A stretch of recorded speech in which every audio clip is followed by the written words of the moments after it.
जीव को जो कुछ भी अच्छा लगता है ना, वो सब शरीर के लिए हानिकारक है।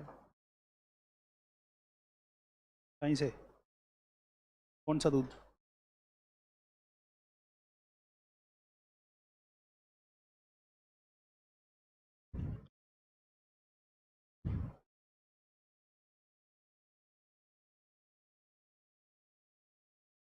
देखो,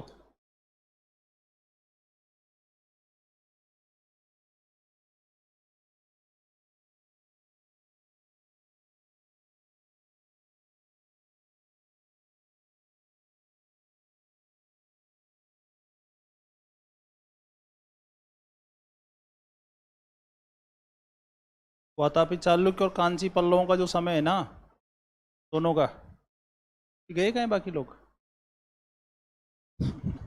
हाँ, वो जहर जहर को काटता है ना, इसलिए। वातापी चालुक्य और कांची पल्लवों का समय, ये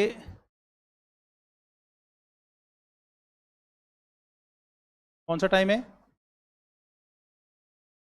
छठी से और 9वीं सदी।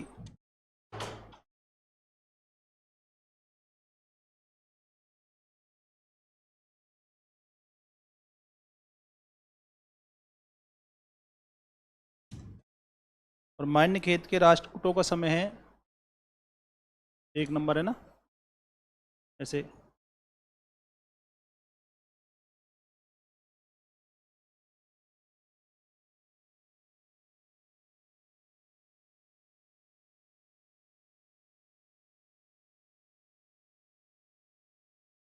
8वीं से 10वीं सदी।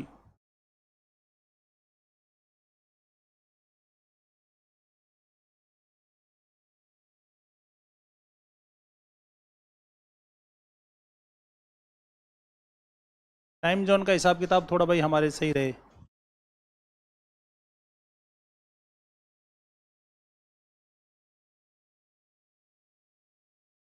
और कल्याणी चालुक्य हैं 10वीं से और 12वीं सदी।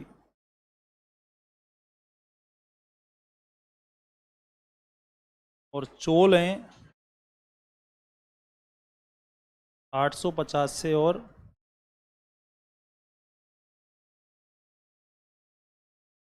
850 तो क्या लगाओ, ऐसे 9वीं से और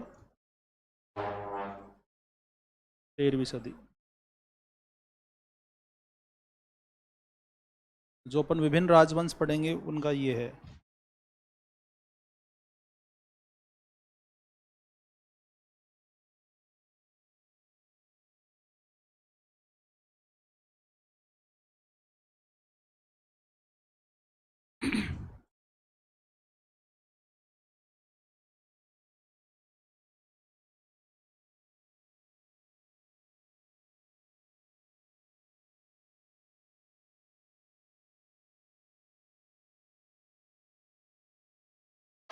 तो अपन ने इसमें क्या पढ़ लिया है?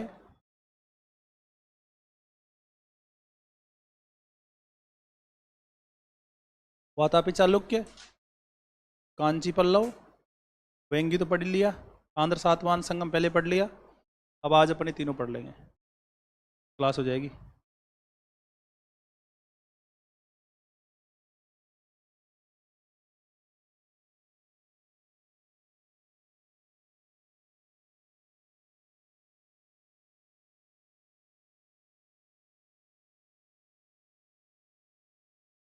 कौन सी संस्कृति पढ़ेंगे?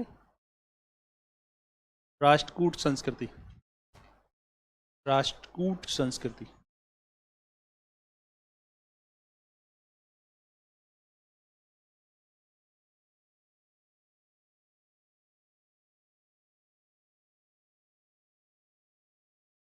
तो राष्ट्रकूट कला के जो केंद्र हैं वो एलोरा, एलिफेंटा, जागेश्वर और मंडपेश्वर हैं। एलोरा,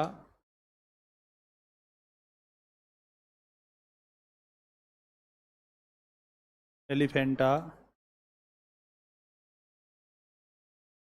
जागेश्वर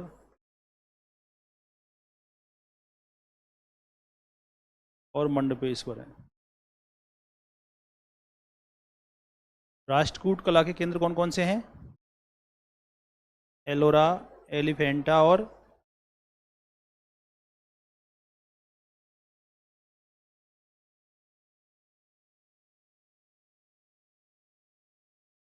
पहला एलोरा से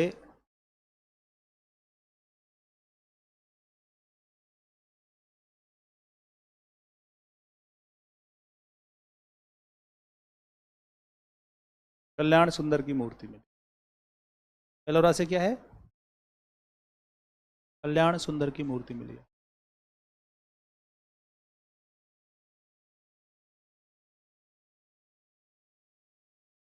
एलिफेंटा, एलिफेंटा का नाम है एक्चुअल श्रीपुरी अथवा धारपुरी।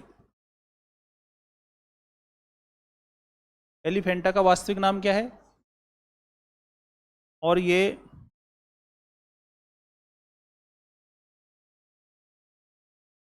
यूनेस्को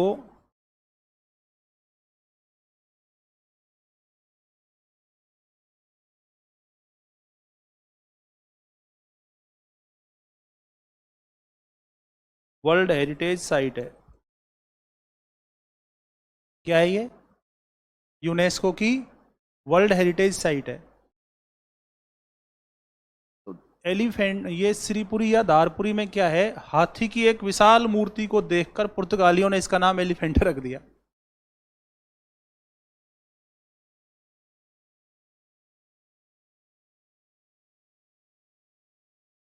पुर्तगालियों ने हाथी की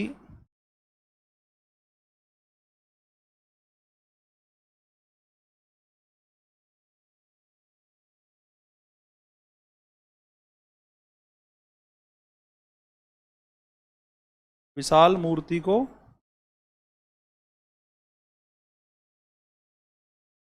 देखकर एलिफेंटा नामकरण किया।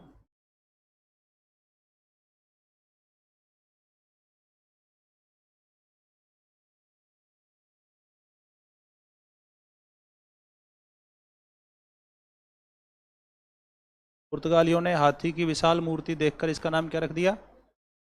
एलिफेंटा रख दिया। तो यहाँ से सबसे फेमस जो मूर्ति है वो है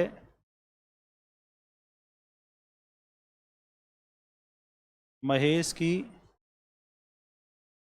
त्रिमूर्ति।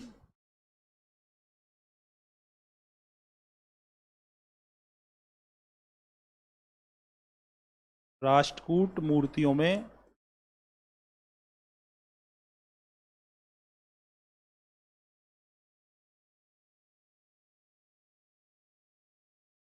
सर्वश्रेष्ठ। महेश की जो त्रिमूर्ति है वो क्या है? राष्ट्रकूट मूर्तियों में सर्वश्रेष्ठ है। फिर यहाँ से नटराज की मूर्ति, अर्धनारीश्वर की मूर्ति,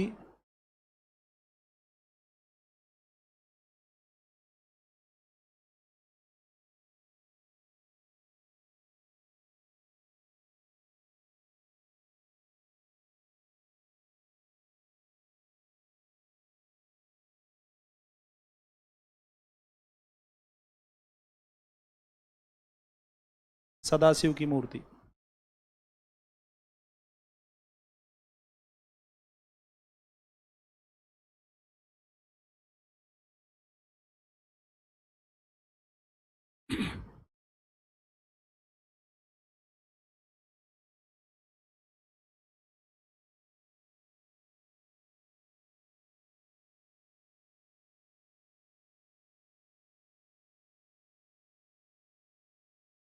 तो ये एलिफेंटा में जो है ये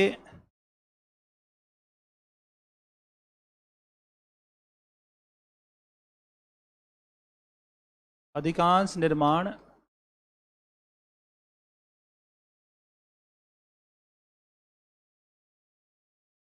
कोंकण के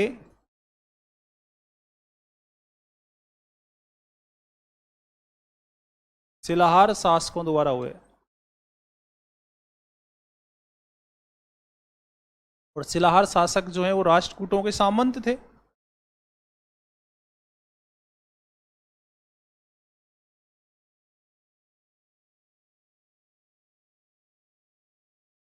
पूरे थे क्या?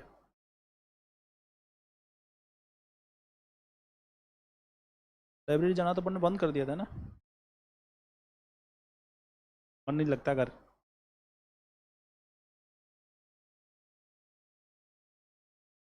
स्टूडेंट को घड़ी रखनी चाहिए, एंड वॉच। अभी तुरंत कल जाके एप्पल स्टोर से, और एक डिजिटल नहीं तो उसकी राडो को लिया जाके एक, कोई हाथ तोड़ ले जाए घड़ी के चक्कर में तेरा, काट ले जाएगा।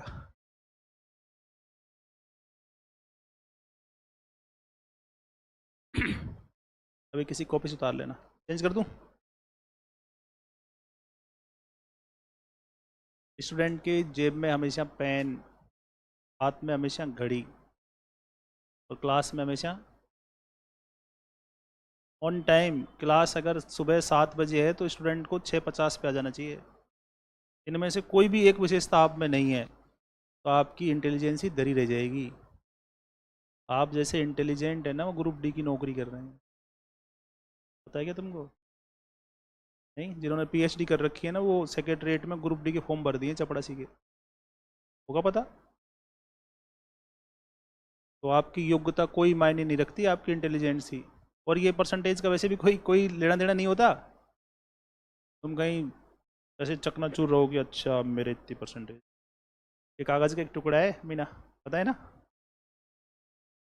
ये क्लास में टाइम पे नहीं, शेष जीवन क्या बीतेगा पता है क्या? रोटियां बनाएगी 3 तरह की, नहीं पड़ेगी तो और क्या है बता? पढ़ो फिर, पढ़ाई का कोई विकल्प ही नहीं है। लेकिन 2 बजे क्लास में, कितने बजे आए थे आज? तुम बच्चे हो, तुम्हारे पास काम ही क्या है यार? काम तो हमारे पास है, हजारों लोग सर्किल में, फ्रेंड सर्किल में, सैकड़ों फ़ोन करते हैं, ऑफलाइन रखना पड़ता है फ़ोन ही, तुम्हारा चालू रहता है। खैर, अभी बच्चे हो, अभी धीरे धीरे समझ जाओगे सब। अब है, ये जो राष्ट्रकूट शासक है ना, ये प्राय वैष्णव धर्म के अनुयायी है। वैष्णव धर्म जानते हो? अभी मैं कल ही कह रहा था, किसी आज ही कह रहा था दिन में, मैंने जो आंसर की लगाई थी ना पीटी वाली, यूपीएससी की, वो आंसर टेलीग्राम पे पड़े हैं, उनको संभाल के रखो। अभी जब अगले साल 24 मई को है पीटी, यूपीएससी आईएसपीटी 24 को है मई को, अगले साल में भी 1-2 दिन आगे पीछे होगी, एग्जैक्ट ध्यान नहीं मेरे, तो उससे 15 दिन पहले फाइनल रिजल्ट आ जाएगा, तो मिला लेना वो आंसर। लोग रोज चेंज कर रहे हैं, रोज बदल रहे हैं। मेरे से कहते हैं यार आप यूट्यूब पे सोल्व करा दो ना, मैंने कहा क्यों, पैसे लेके काम करते हैं हम, फ्री में कुछ नहीं करते, संभाल के रखना। अगले साल जब यूपीएससी आंसर की दे मई में, तब मिला लेना उनको। तुम अकेले नहीं हो जो किताब नहीं पढ़ रहे हो, टीचर्स ने भी किताब पढ़ना छोड़ दिया है, इसलिए।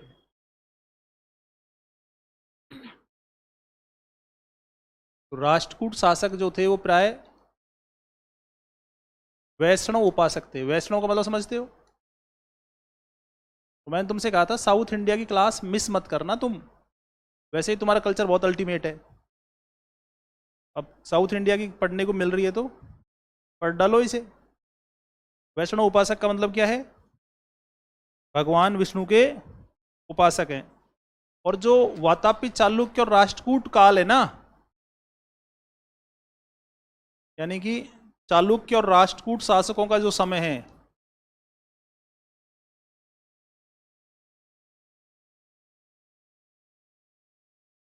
ये दक्षिण भारत में क्या कहलाता है?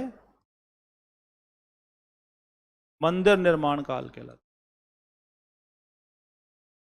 सिटी ऑफ टेम्पल किसे कहते हैं? एहोल को, एहोल को। और एहोल प्रशस्ति किसने लिखी? किसने? याद तो है तुमको, ऐसी बात तो नहीं है।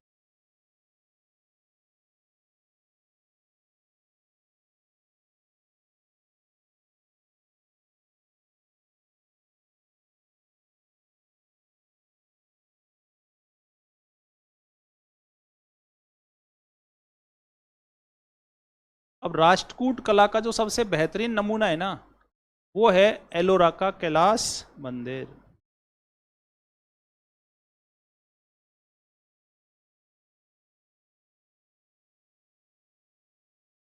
बना दिया तुमने?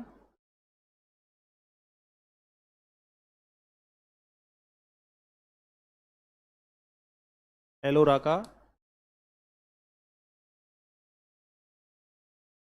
कैलाश मंदिर कहाँ है? एलोरा, महाराष्ट्र में।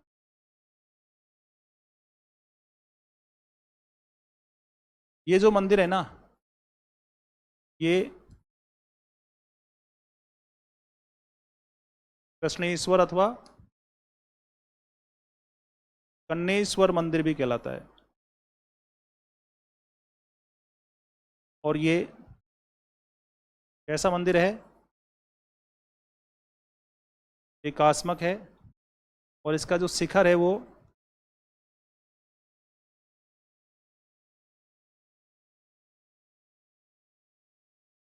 द्रविड़ शैली का है।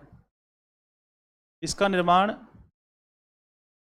राष्ट्रकूट राजा कृष्ण प्रथम द्वारा इसका निर्माण हुआ।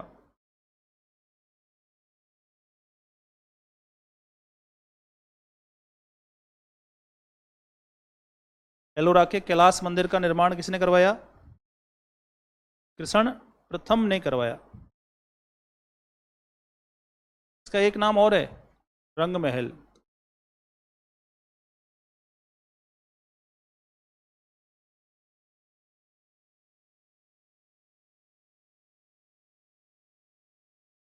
मंदिर में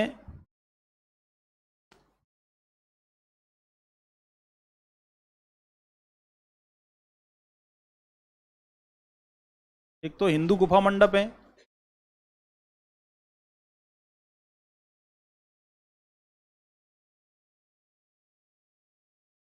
जिनकी संख्या कितनी है? 18 हैं। और इनमें से अधिकांश क्या हैं? शैव हैं। और दूसरे हैं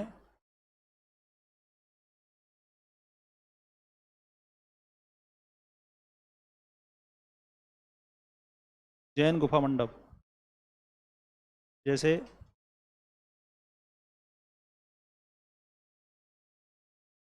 इंद्र सभा, जगन्नाथ सभा।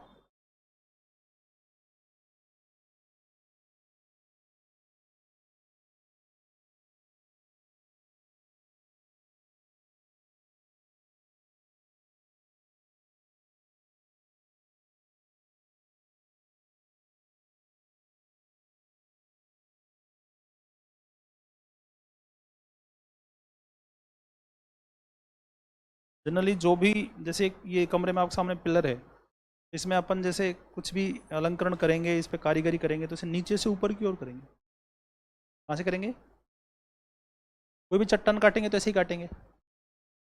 जिस कालखंड में ये एलोरा का कैलाश मंदिर बनाया गया था, वो समय था लगभग 750 का, 8वीं शताब्दी का मिड था। उस समय पत्थर काटने की ऐसी कोई मशीन नहीं थी, फिर भी इन्होंने चट्टान को ऊपर से काटा है और बीचों बीच से काटा है, चौकोर वर्गाकार, स्क्वायर में काटा है।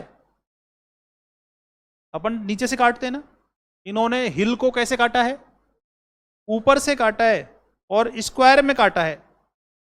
फिर में से अधिकांश जो गुफा मंडप है वो बंद हैं, और जो रेडिएशन है वो बहुत ज्यादा है वहां, इसलिए अनहोनी की आशंका में वो बंद है अधिकांश।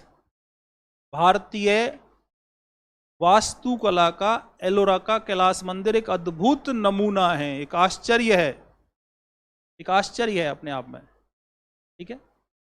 और जिस किसी वास्तुकार ने यह मंदिर बनाया, उसने अपना नाम इस पर नहीं लिखा। कहते हैं जब यह मंदिर पूरा हो गया तो वो इस मंदिर को देखकर हंसा और उसने कहा, मैं इसे बना ही नहीं सकता, ये तो ईश्वर ने मेरे हाथों बनवाया है। और वो पागल होकर मर गया। इसलिए इस अद्भुत मंदिर के आर्किटेक्ट का हमको नाम पता नहीं है। और अधिकांश मंडप इसमें क्या है? गुफाएं बंद हैं। अब तो गूगल है हमारे पास, यूट्यूब है, देख सकते हैं इसकी इमेज। अब तो यूट्यूब पर पहुंच जाते हैं और सारा ही दिखा देते हैं। इसमें जो हिंदू मंडप हैं उनमें रावण की खाई, 10 अवतार गुफा,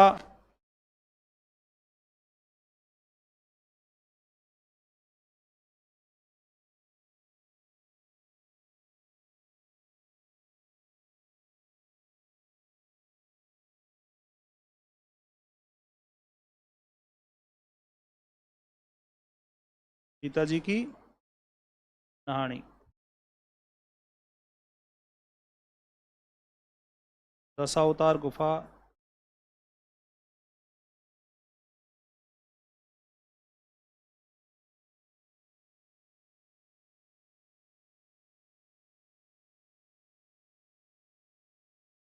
कैलाश गुफा।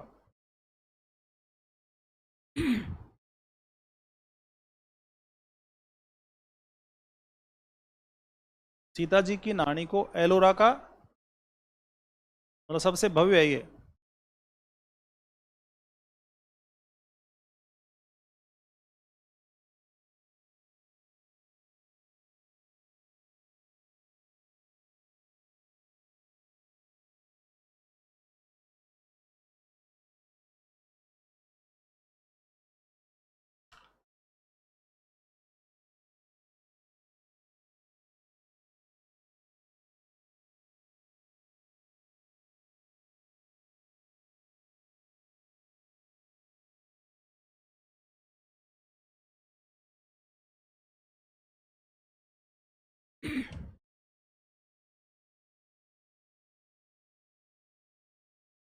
चेंज कर दें।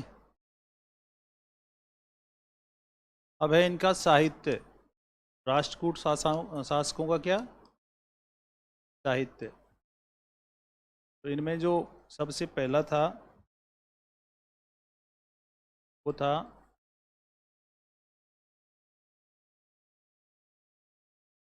नृपतुंग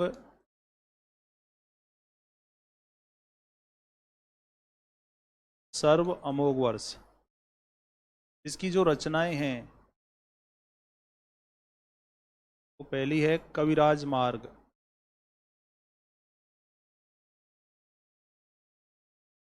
कविराज मार्ग जो है वो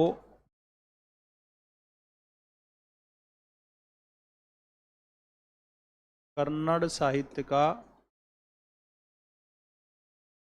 पहला काव्य शास्त्र है।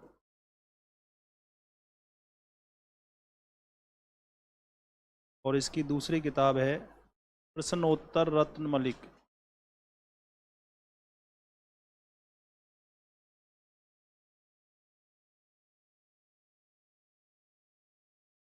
प्रश्नोत्तर रत्न मलिक। और नृपतुंग के कुछ दरबारी थे,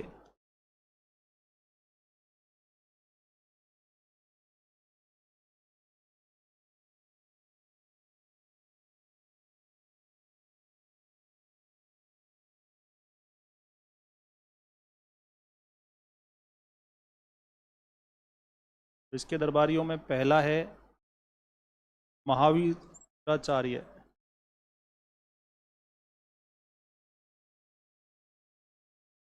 इसने लिखा गणित सार संग्रह।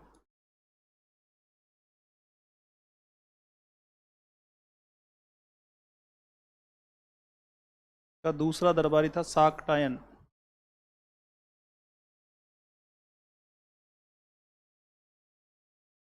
इसकी बुक है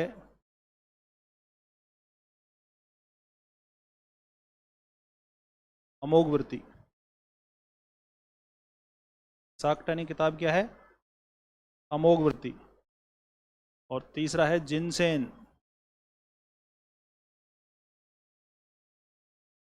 जिनसेन खुद को अमोघ वर्ष का गुरु बताता है।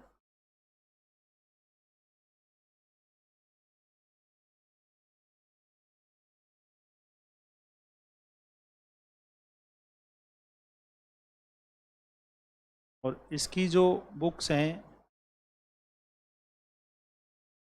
पहली है आदि पुराण।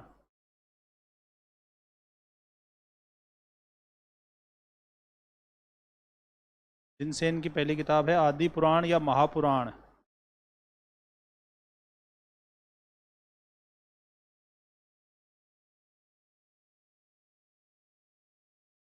दूसरी है वर्धमान पुराण और तीसरी है पार्श्व अभ्युदय।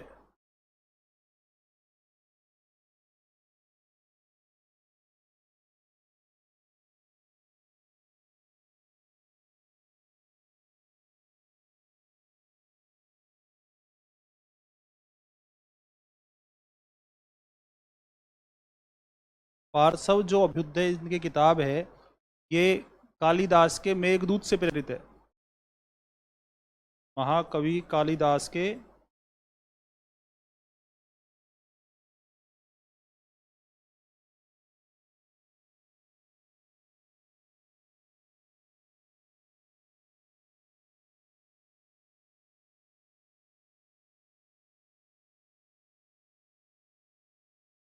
के मेघदूत से प्रेरित है।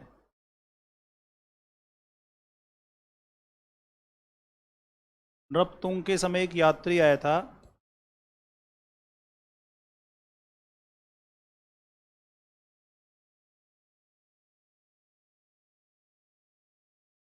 अरब यात्री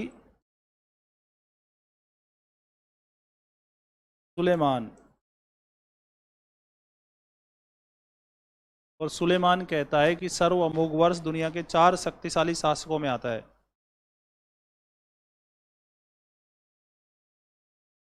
सुलेमान ने किताब लिखी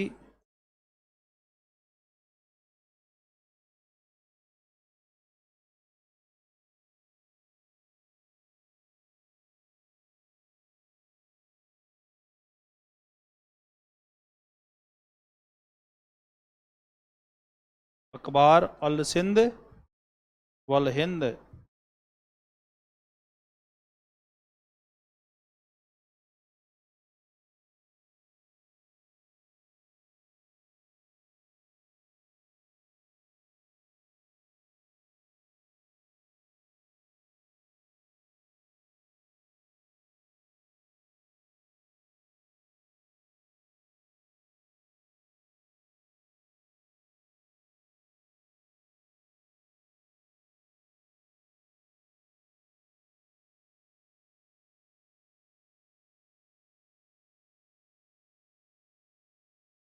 बना दिया। ये जो सर्व अमोघ वर्ष है, इसने मतलब नरतुंग ने एलोरा में 5 गुफा मंदिर बनवाए। 5 जैन मंदिर बनवाए।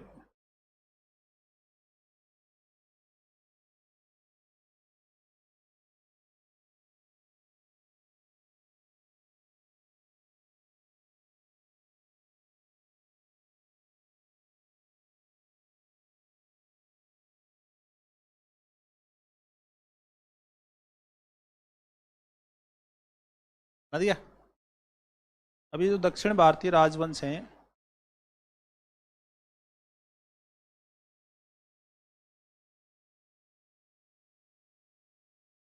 इनके प्रतीक हैं, जैसे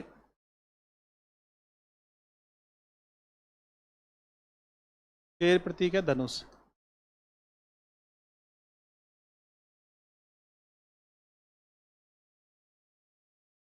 तोल प्रतीक है व्याघ्र, पांडे प्रतीक है मछली,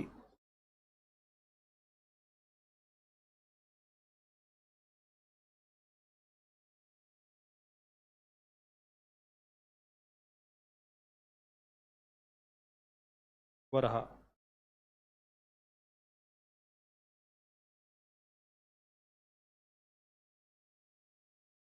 राष्ट्रकूट प्रतीक है वृष।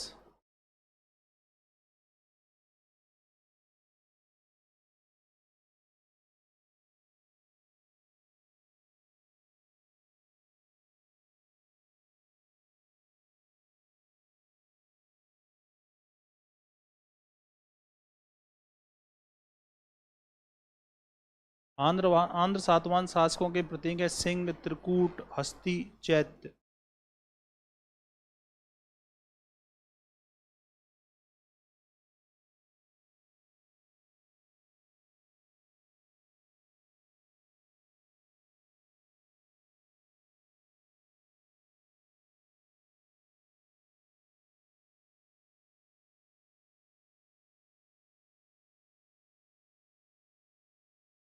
और पल्लव राजाओं का प्रतीक है वृष और सिंह।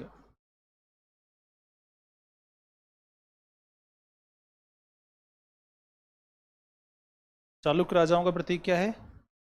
वराह। और राष्ट्रकूट प्रतीक क्या है?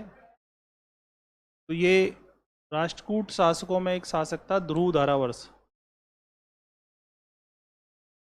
ध्रुव धारावर्ष ने राष्ट्रकूट प्रतीक में गंगा यमुना को भी शामिल किया।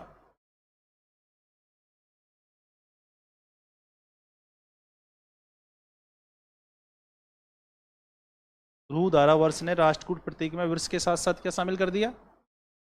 गंगा और यमुना।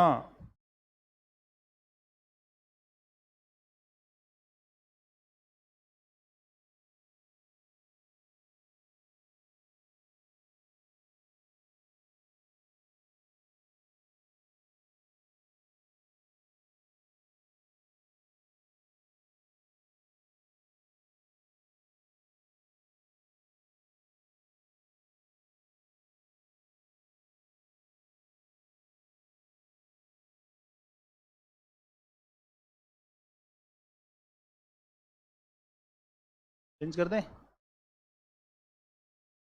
अबे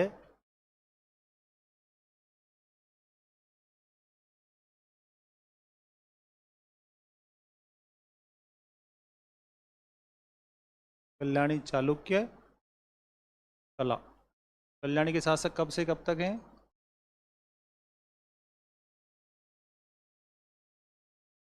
10वीं से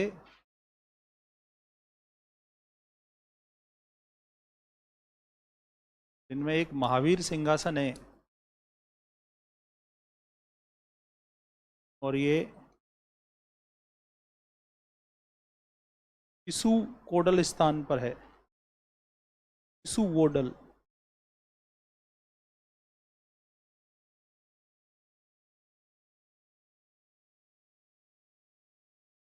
किसु वोडल का मतलब है वो जहाँ लोक महादेवी और त्रिलोक महादेवी ने मंदिर बनवाए ना, पट्टिकल।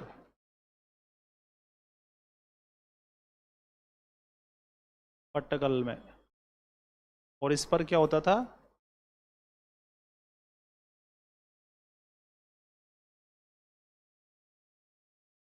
राज्याभिषेक का आयोजन।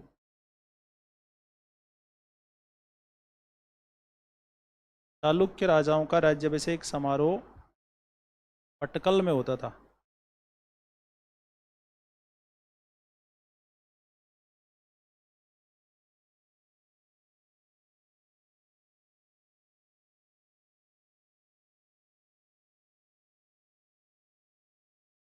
चालुक्य शासक कल्याणी चालुक्य शासक जाने जाते हैं अपने साहित्य योगदान के लिए। शुरुआत होती है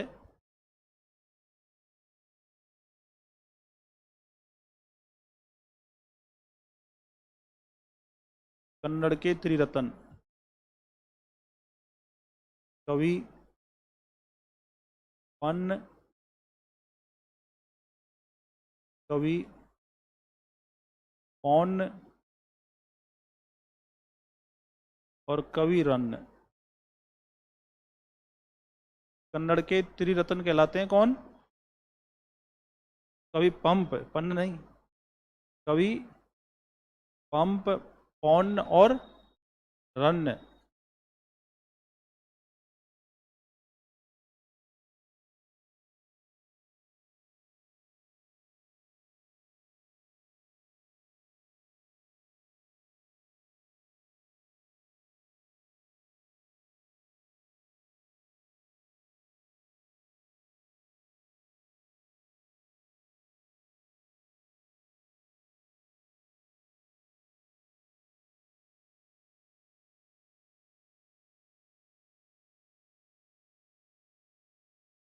इसमें पहला लिखेंगे अपन कवि पंप हैं, इनकी जो रचनाएं हैं, पहली है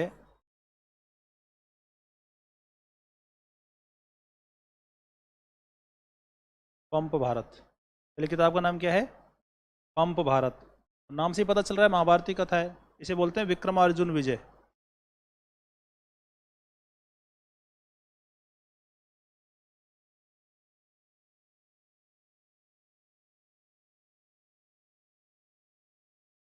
और इनकी दूसरी रचना है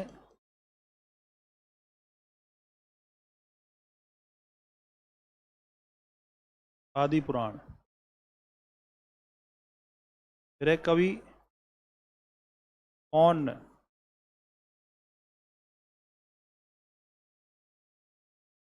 कवि पौन्न की जो रचनाएं हैं वह शांति पुराण।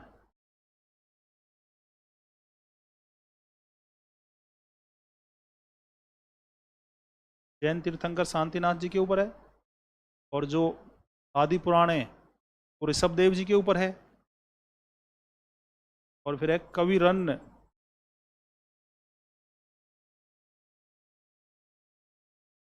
कवि रन्न की जो रचनाएं हैं, पहली है गदा युद्ध, जिसमें भीम और दुर्योधन के बीच हुए युद्ध का वर्णन है। का दूसरा नाम है सहसा भीम विजय।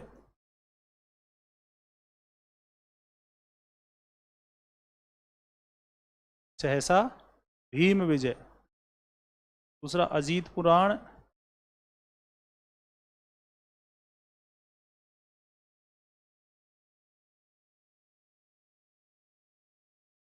तीसरा रन्नकांड। और चौथा परशुराम चरित्र।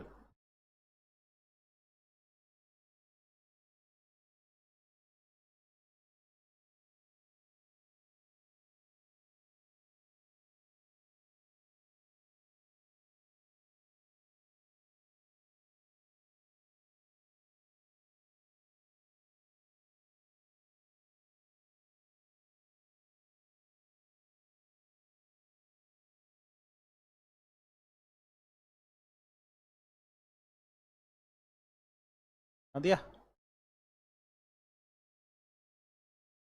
तो ये कन्नड़ के त्रिरत्न है, पंप, पौन, रन। पंप ने क्या लिखा? पंप भारतीय। और दूसरी रचना है कवि पौन ने क्या लिखा? शांति पुराण। और कवि रन्न ने क्या लिखा? गदा युद्ध या सहसा भीम विजय। दूसरा अजीत पुराण, तीसरा रनकांड और चौथा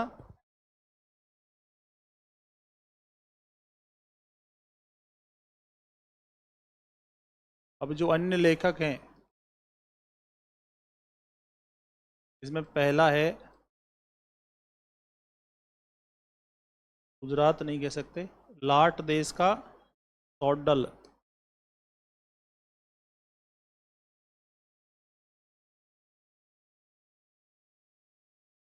सौडल इसने लिखी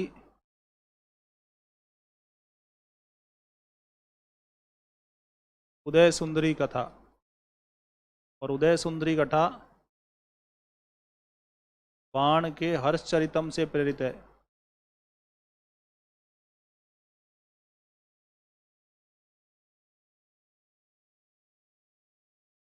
कवि सौडल ने लिखा उदय सुंदरी कथा, जो किससे प्रेरित है?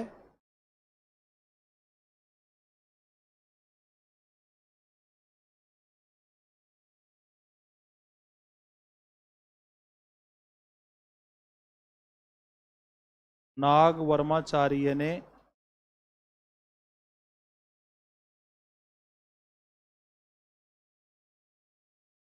चंद्र चूड़ामणि जातक लिखा।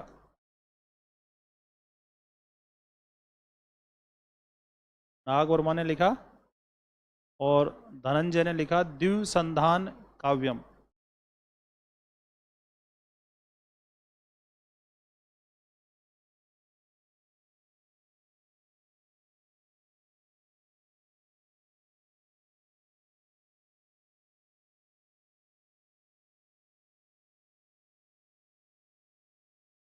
हम क्या कई बार बहुत फेमस रट लेते हैं और फिर वो आसान पूछता है और हम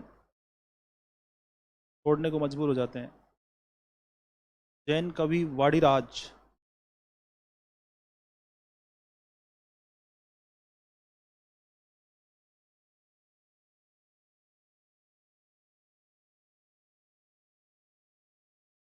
इन्होंने एक तो लिखी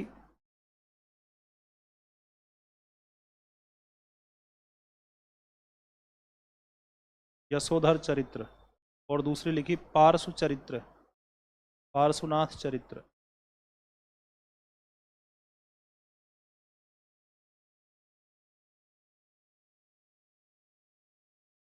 पार्श्वनाथ चरित्र।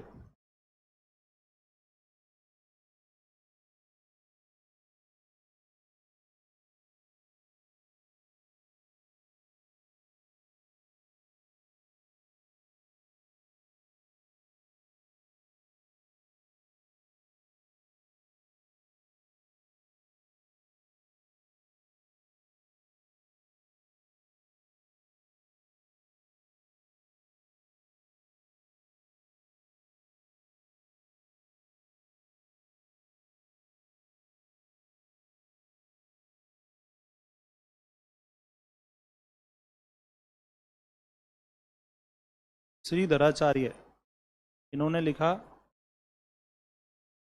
जातक तिलक, और जातक तिलक इस काल की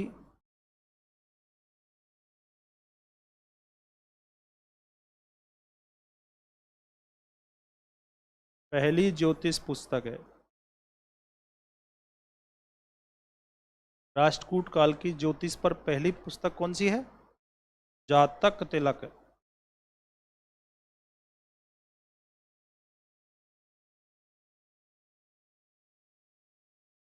और ये किसने लिखी है?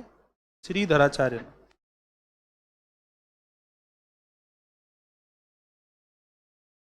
तो अपन ने कन्नड़ साहित्य के त्रिरत्न पढ़े, कौन कौन से हैं?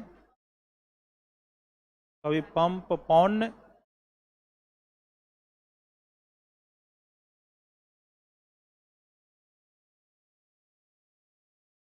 अभय, अभिनव पंप अथवा नागचंद्र। कौन है?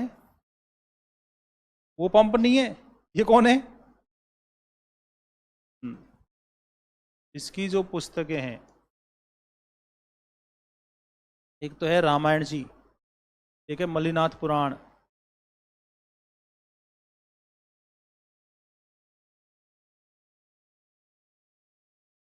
मल्लिनाथ पुराण।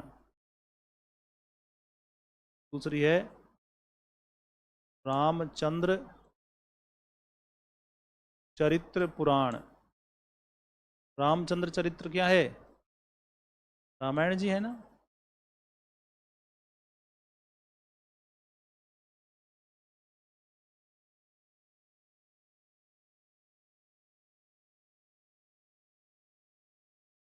ऐसे नोट लगा के।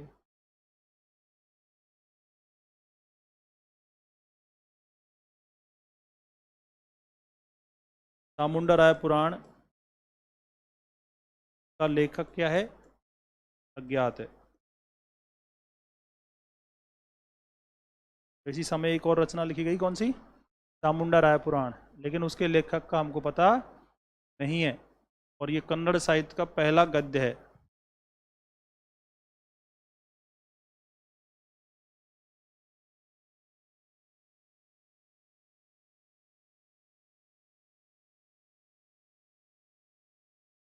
कन्नड़ साहित्य का पहला गद्य है।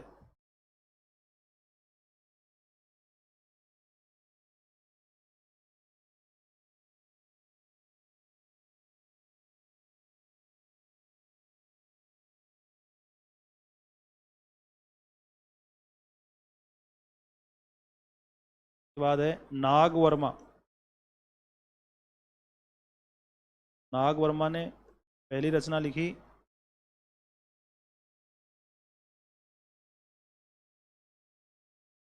चामुंडाम बुधि, और दूसरी रचना लिखी है कर्नाटक कादम्बरी।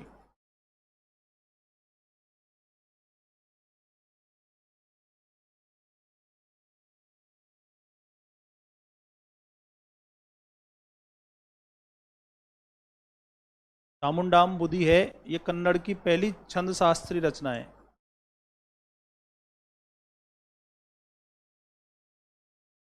कन्नड़ की पहली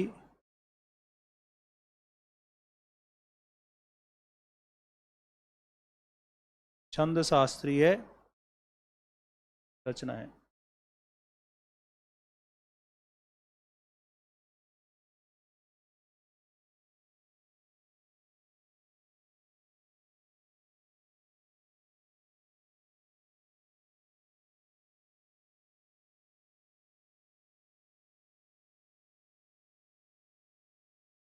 और नयन सेन न है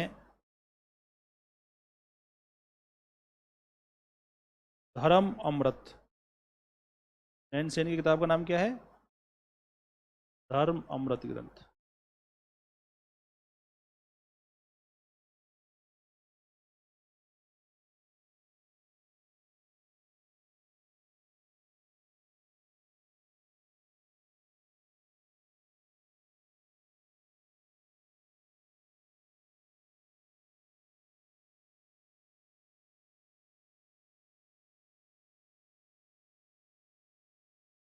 चेंज कर दें? देखो, इस समय दक्षिण भारत में दो नगर बसे। एक तो सर्व अमोघ वर्ष ने कल्याणी नगर बसाया, वो मान्यखेत नगर बसाया। सर्व अमोघ वर्ष ने मान्यखेत नगर बसाया। और दूसरा सोमेश्वर प्रथम ने कल्याणी नगर को नवीन रूप दिया। करते हैं अब तो। नगर निर्माण की बात करें तो इस काल में पहली बात तो कौन सा है? मान्यखेत।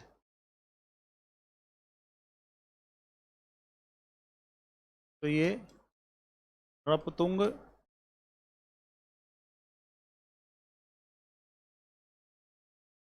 सर्व अमोघ वर्ष द्वारा स्थापित है।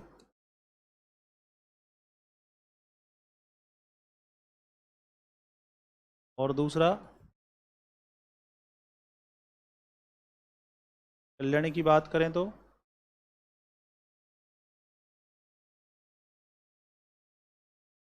सोमेश्वर प्रथम ने इसे भव्य रूप दिया। यानी कल्याणी नगर पहले से था, लेकिन उस नगर को व्यवस्थित किसने किया, भव्यता किसने प्रदान की, वहां नए निर्माण किसने करवाए?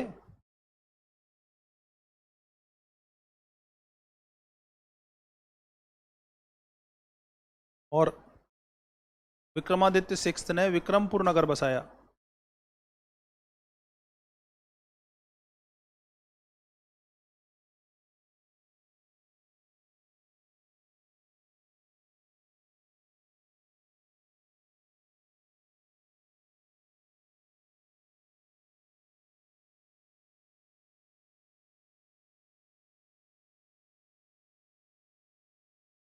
कल्याणी नगर की बहुत ज्यादा प्रशंसा की है किसने?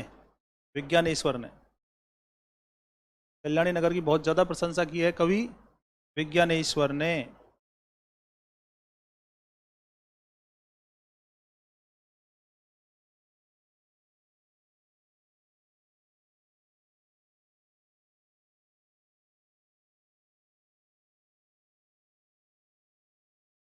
पहले तो साउथ इंडिया पढ़ना ही अपने आप में टिपिकल है, नहीं?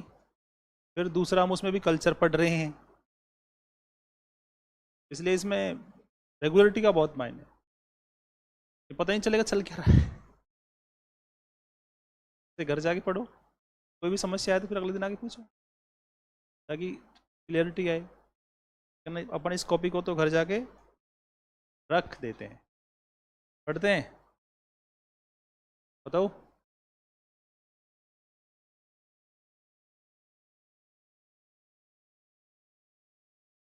विक्रमादित्य सिक्स्थ, एक तो इसने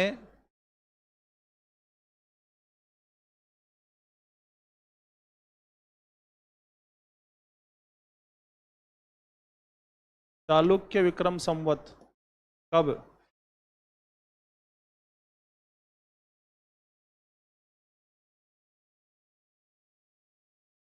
विक्रमादित्य ने संवत चलाया कौन सा? चालुक्य विक्रम संवत। इसने शक संवत का प्रयोग बंद करवा दिया।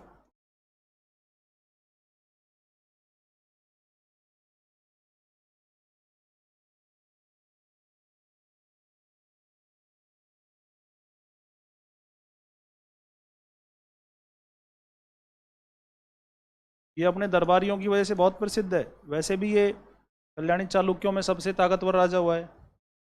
इसके दरबारियों में सबसे फेमस है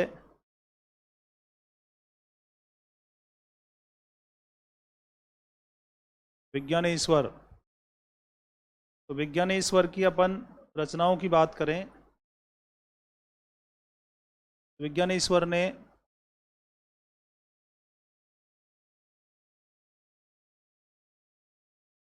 पहली रचना लिखी है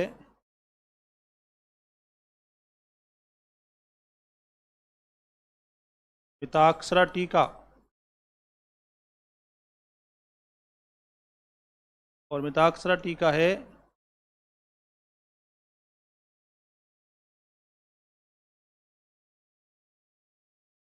याज्ञवल्क्य की स्मृति पर।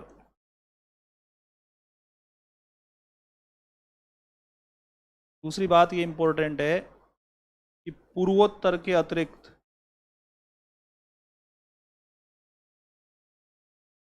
पूरे भारत में मिताक्षरा के ही कानून माने जाते हैं।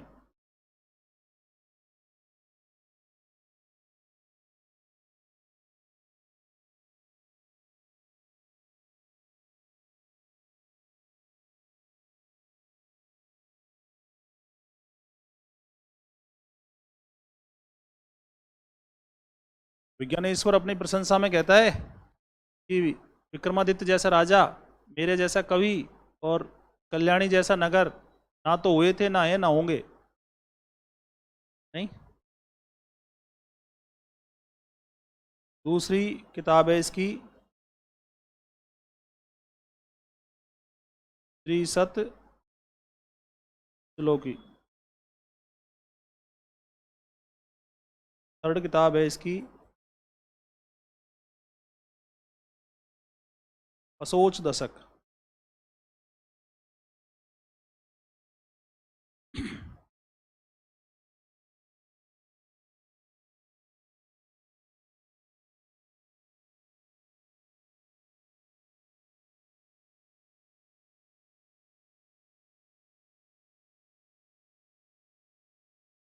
बना दिया।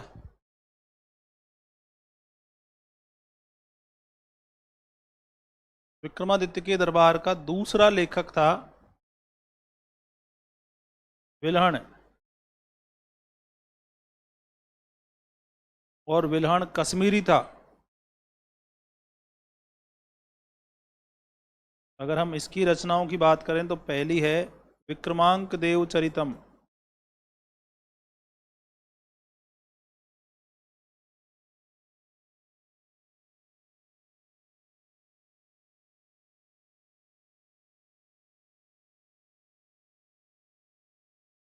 दूसरी है चोर पंचाशिका।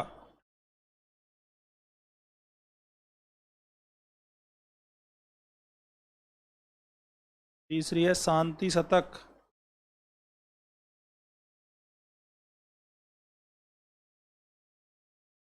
इसने अपने राजा और अपने संरक्षक विक्रमादित्य सिक्स्थ की प्रशंसा में लिखा क्या?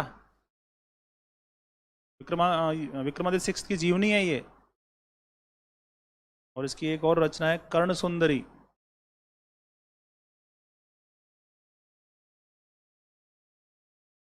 कर्ण सुंदरी।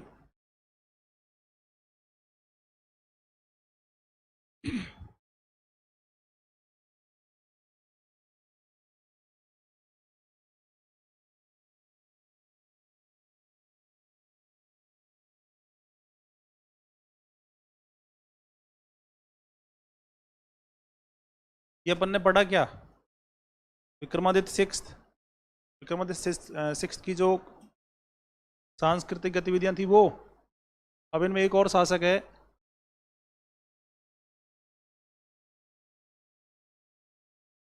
सोमेश्वर थर्ड ने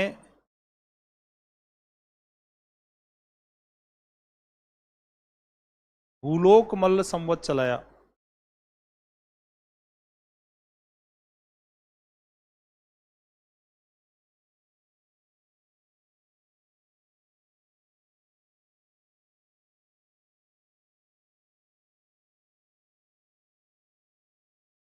और अगर हम इसकी बुक्स की बात करें, एक बुक्स है इसकी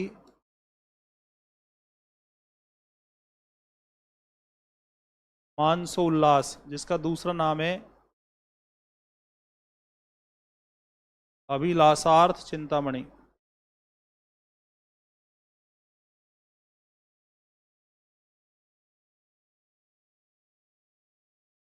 और इसकी दूसरी बुक है विक्रमांक अभ्युदय काव्यम, अपने पिता का जीवन चरित्र लिखा इसने।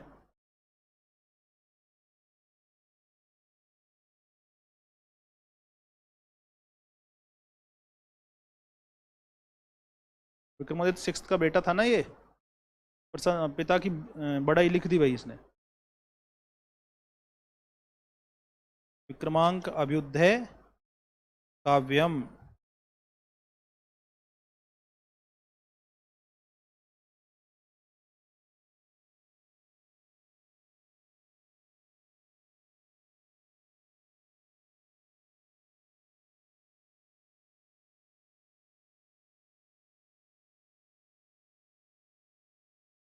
चेंज कर दें। चालुक्य विक्रम संवत किसने चलाया? और भूलोक मल्ल संवत किसने चलाया? कल्हण कहाँ, विल्हण कहाँ का निवासी था? कश्मीर का था। विक्रमांक देवचरितम किसने लिखा? और विज्ञानेश्वर ने मिताक्षरा लिखी, जो किस पर टीका है?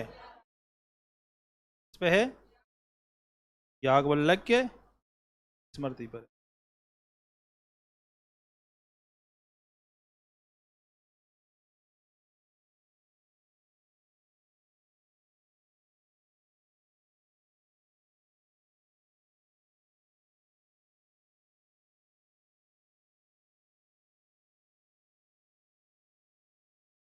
चामुंडा राय के निर्माण, कौन से निर्माण है ये?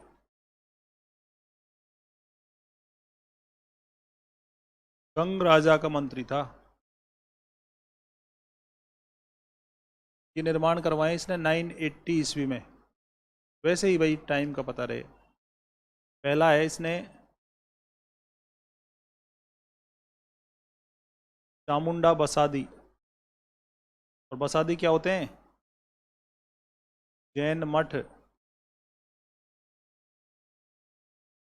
दूसरा इसने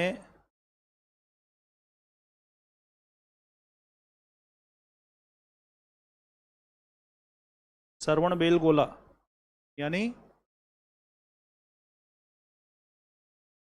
कर्नाटक में भगवान बाहुबली, ऋषभ देव जी के बेटे थे ना, उनकी मूर्ति लगवा दी इसने, गोमट की 56 फीट ऊंची मूर्ति।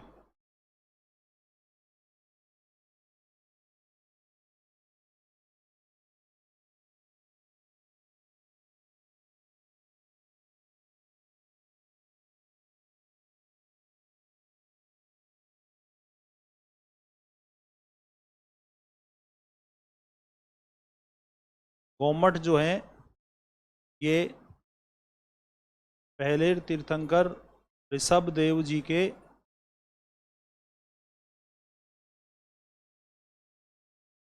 पुत्र हैं। कौन?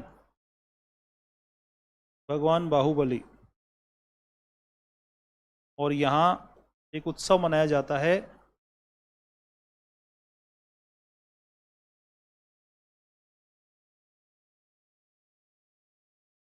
महामस्तकाभिषेक। जैनी यहाँ हर 12 साल में एक उत्सव मनाते हैं, कौन सा? महामस्तकाभिषेक।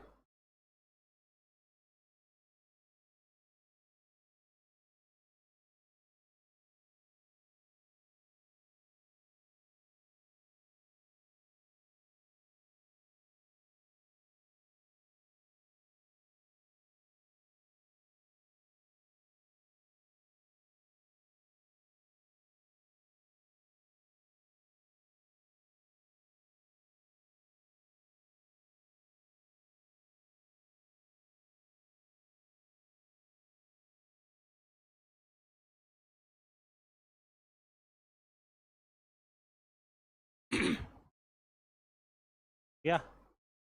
और फिर साउथ इंडियन कल्चर का आखिरी टॉपिक है जो बहुत इनमें सब में ज़्यादा महत्व रखता है, वो है चोल संस्कृति।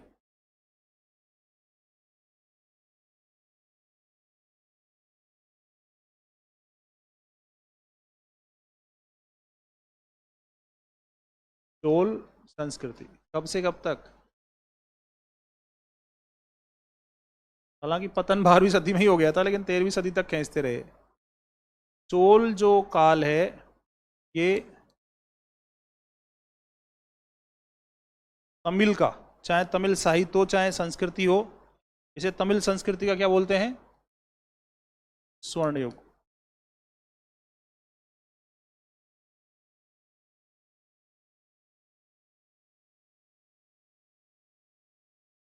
चोल संस्कृति तमिल संस्कृति की क्या है?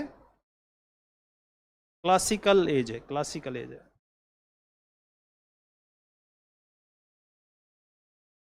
अपन सबसे पहले साहित्य पढ़ेंगे। देखो साहित्य को पढ़ने के लिए तमिल है ये।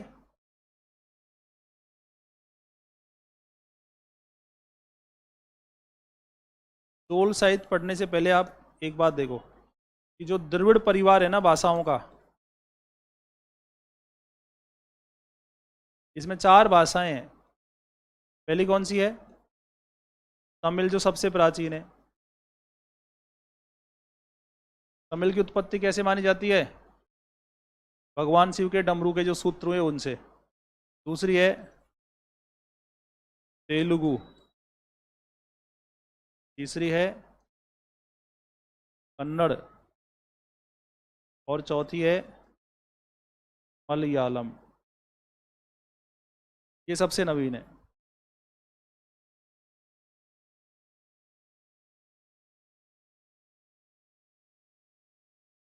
सबसे नवीन है। शब्दावली की बात करें ना अपन, तमिल शब्दावली में एक होती है उला। जो उला होती हैं ये धार्मिक रचनाएं हैं। उला क्या है?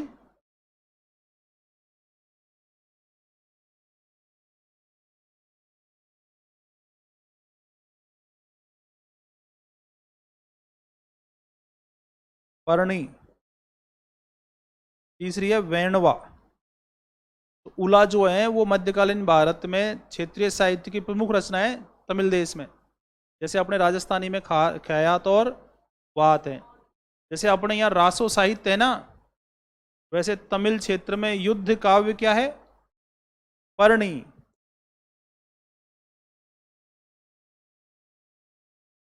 और अपने यहाँ जो छंद वाली रचनाएं लिखी जाती हैं, दवावैत लिखी जाती हैं, वैसे ही ये हैं वेणवा, छोटे छंद की कविताएं।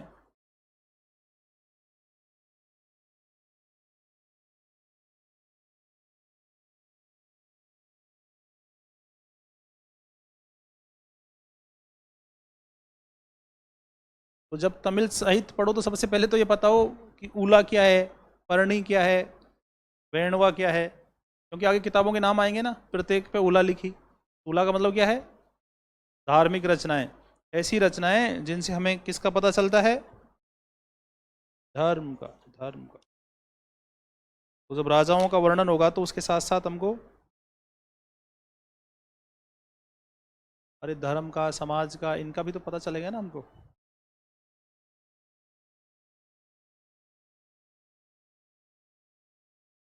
जैसे अपन ने पीछे कन्नड़ का त्रिरत्न पढ़े ना, कौन से? कवि पंप, पौन और रन।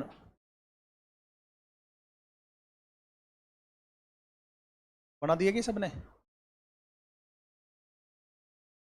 अब अपन पढ़ेंगे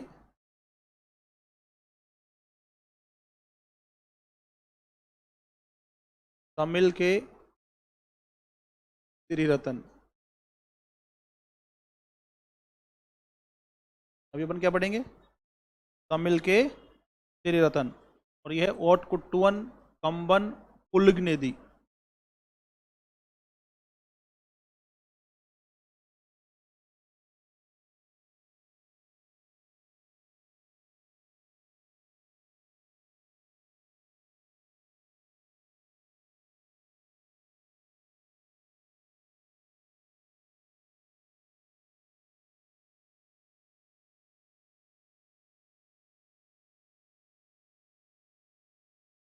तमिल के त्रिरत्न कौन है? ओटकुट्टुवन, कंबन और पुलिगनेदी।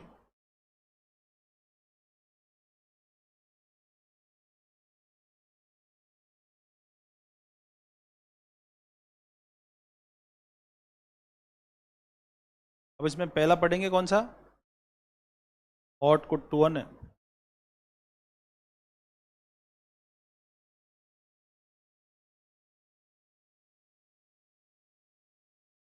ओटकुट्टुवन जो है वो चोल राजा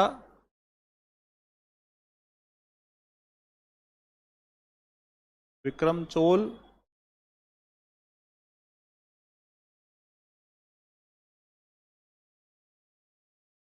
कुलोत्तुंग सेकंड और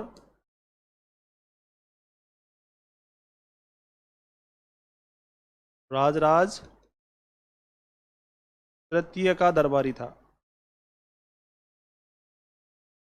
ओटकुट्टुवन किसका दरबारी रहा है? राजराज सेकंड, थर्ड नहीं, राजराज सेकंड। और इसने अपने प्रत्येक संरक्षक शासक पर क्या लिखी? पुला।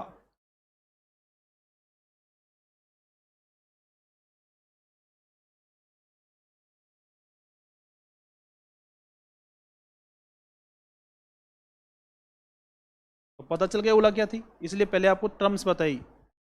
धार्मिक रचनाएं क्या कहलाती हैं? उला।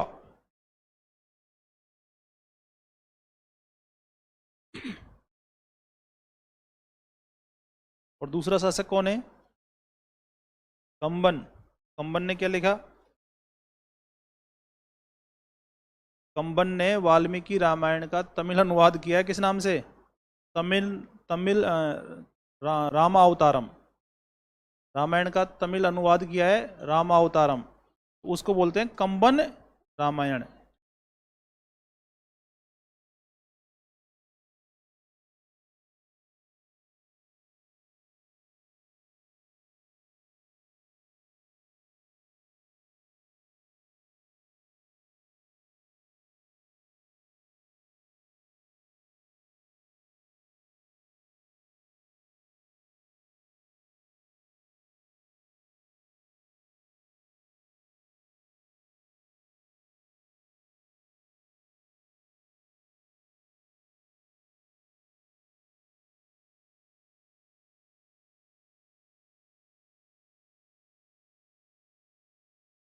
कंबन रामायण जो है वो तमिल साहित्य का सबसे बड़ा महाकाव्य है।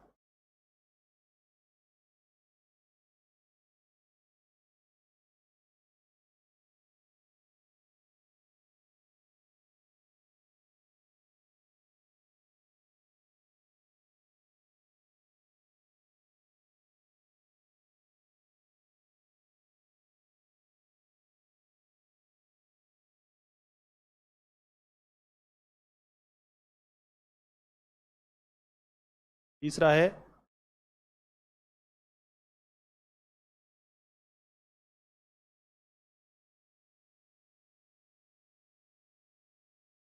इसने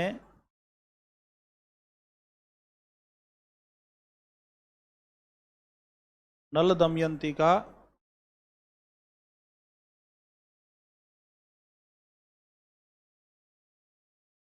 तमिल अनुवाद किया, इस नाम से? नल वेणुआ के नाम से।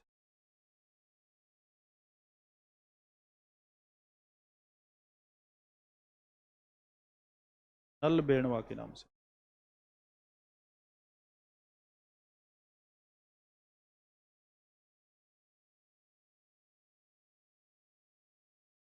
तमिल साहित्य के त्रिरत्न कौन? ओटकुट्टुवन, कंबन और पुलिगनेदी। ओटकुट्टुवन किसका दरबारी था? विक्रम चोल, कुलोत्तुंग सेकंड और राजराज सेकंड का। इसने अपने प्रत्येक संरक्षक के ऊपर एक पुला लिखी। कंबन ने तमिल रामायण लिखी, किस नाम से? रामावतारम के नाम पे, जिसे कहते हैं कंबन रामायण। ये तमिल रचनाओं में सबसे बड़ा महाकाव्य है। और तीसरा कौन है? पुलिगनेदी। इसने नल दमयंती का तमिल अनुवाद किया, किस नाम से?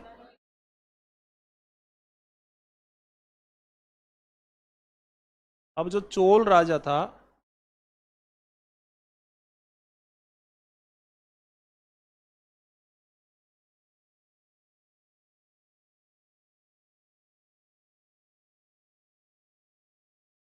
कुलोतुंग सेकंड के दरबारी हैं,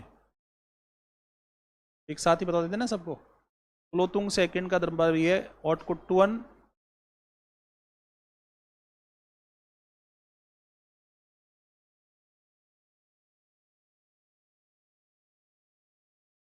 कंबन,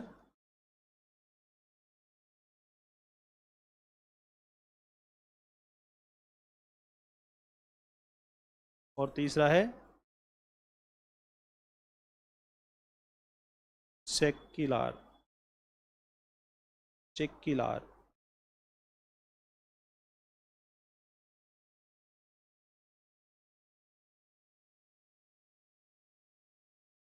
ये कुलोतुंग सेकंड इतना कट्टर था कि इसने चिदम्बरम मंदिर से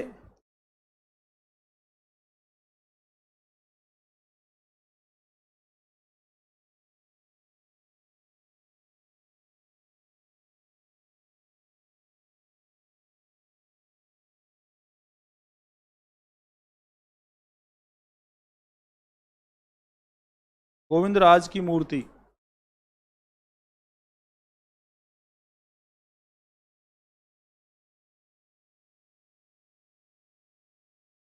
समुद्र में फेंकवा दी।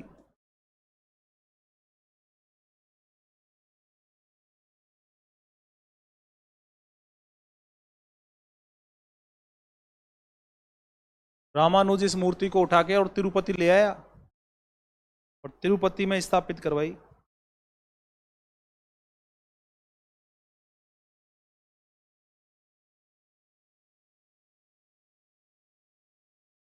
बाद में जब विजयनगर के शासक आए तो ये मूर्ति दोबारा से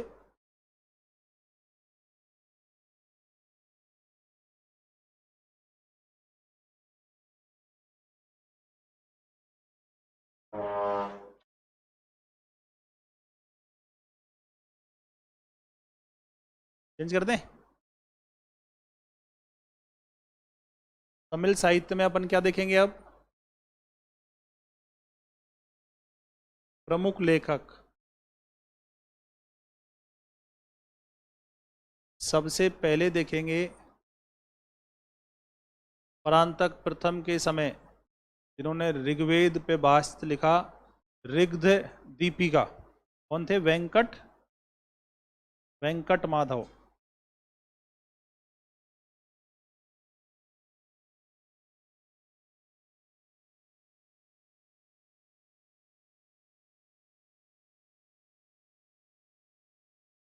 परांतक प्रथम के समकालीन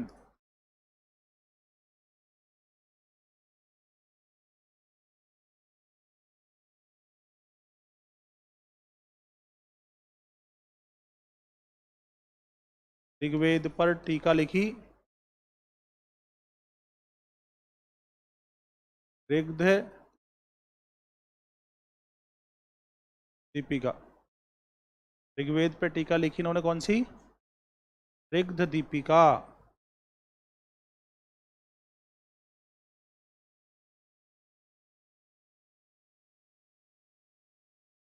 दूसरा है जयगोंदार,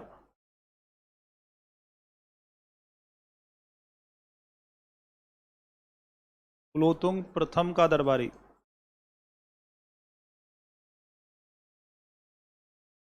इसने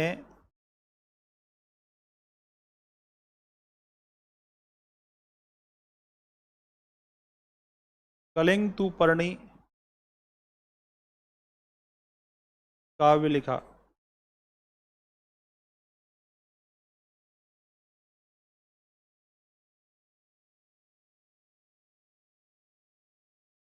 सेक्किलार, इसने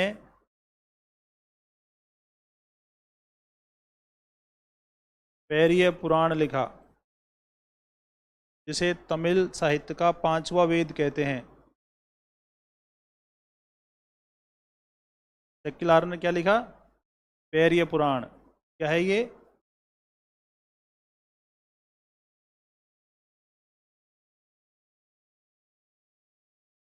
तमिल साहित्य का पांचवा वेद।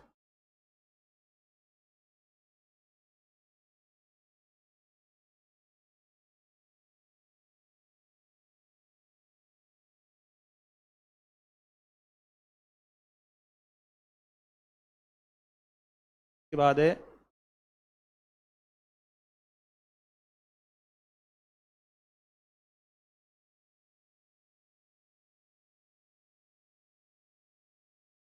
वेदांत देशिक, इन्होंने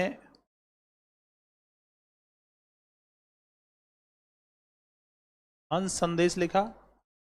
ये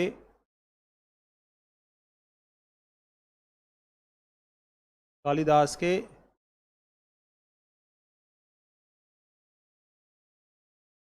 मेघदूत से प्रेरित था। वेदांत देशिक वैष्णव संत थे।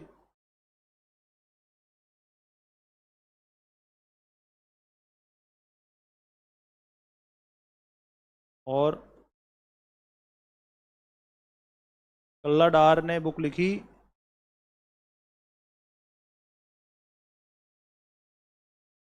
कल्लाडारम।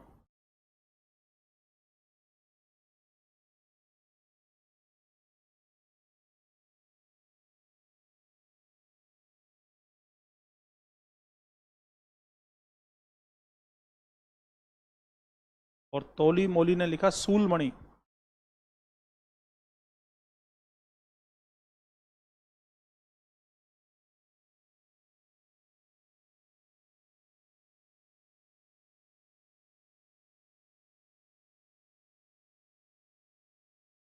तोली मोली की रचना है सूलमणि।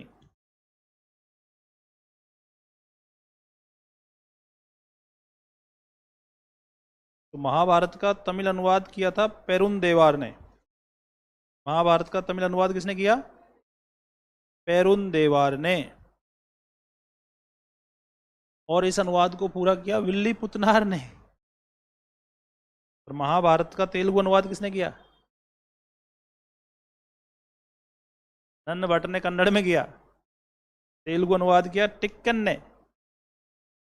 ठीक है ना? तो अपने को तो यहाँ तमिल से काम है, तुम तमिल की याद करो। महाभारत का तमिल अनुवाद किसने किया?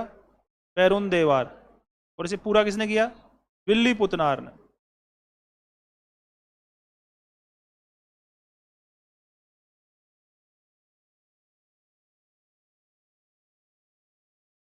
पेरुन देवार क्या किया इसने?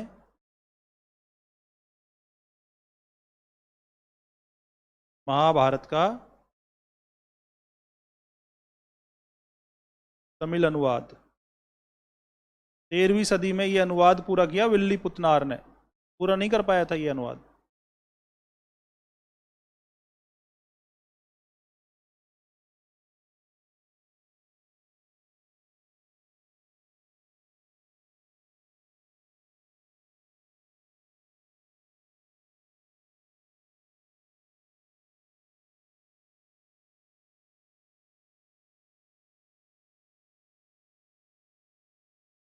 चेंज कर दें?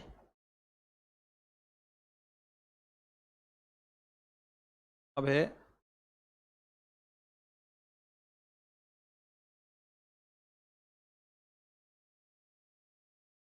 चोल शासकों की वास्तुकला।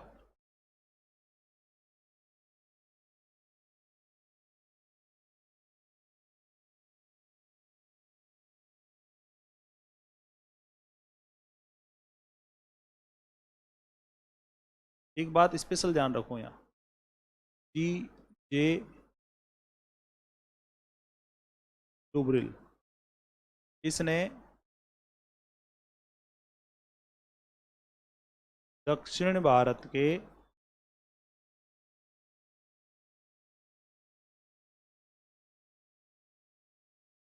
वास्तुकला वैज्ञानिक अध्ययन की नींव रखी।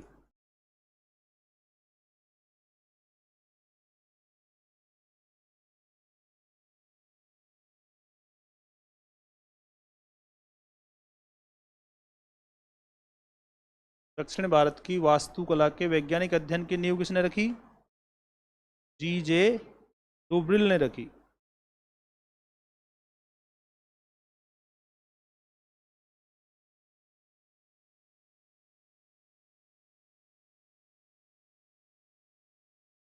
और स्थापई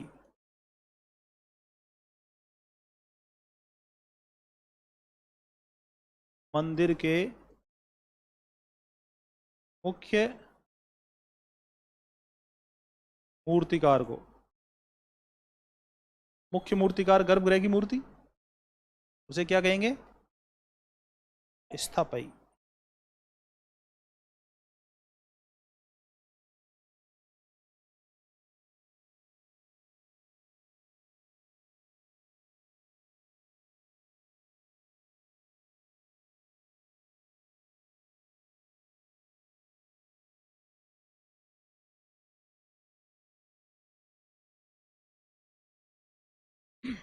एक बात और देखो, अपने भारत में जो मंदिर निर्माण शैलियां है ना, वो 3 है।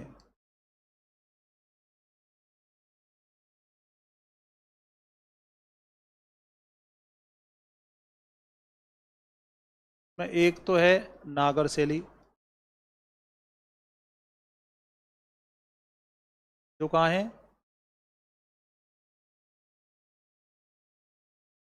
उत्तर भारत में। दूसरी है द्रविड़ शैली, यह है दक्षिण भारत में, यानी तमिल प्रदेश में। और तीसरी है बेसर शैली।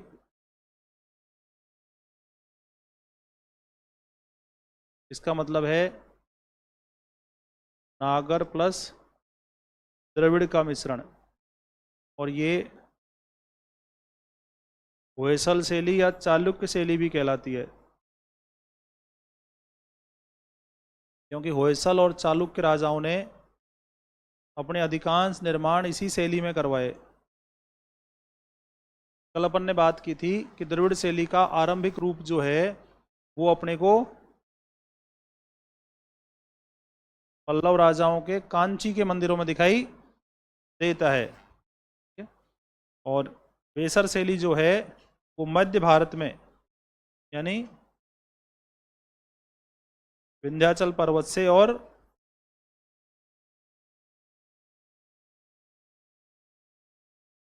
रायचूर दोआब, कृष्णा नदी तक।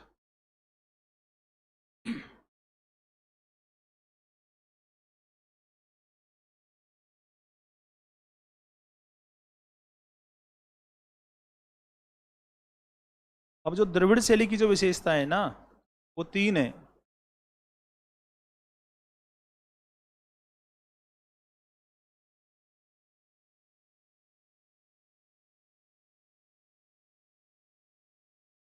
इसकी पहली विशेषता है विमान, इसकी दूसरी विशेषता है मंडप, और इसकी तीसरी विशेषता है गोपुरम। गोपुरम है मंदिर का भव्य प्रवेश द्वार।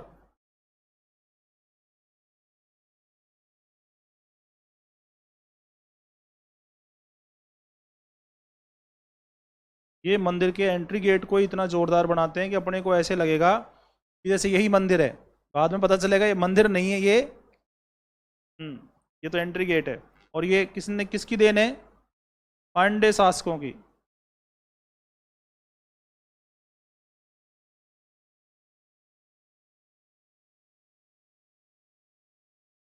ये किसकी देन है? पांडे शासकों की देन है।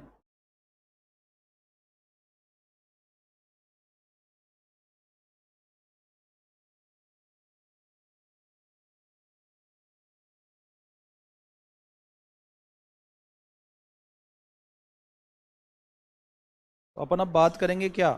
चोलों के प्रमुख मंदिरों की।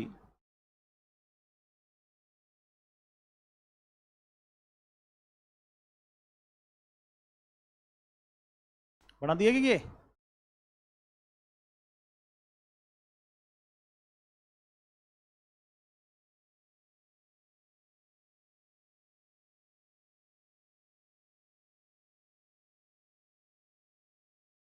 चोलों का मंदिर वहीं से ही शुरू होता है जहाँ से इनका राजवंश शुरू होता है।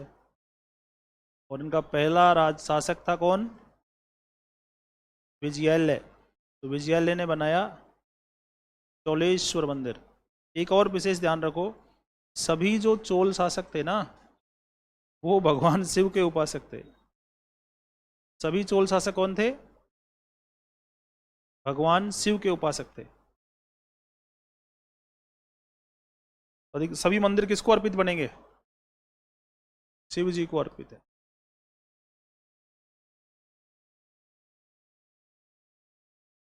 प्रमुख मंदिर सभी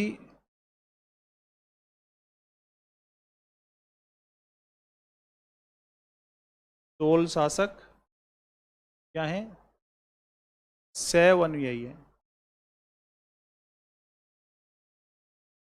सबसे पहला है विजयालय के निर्माण।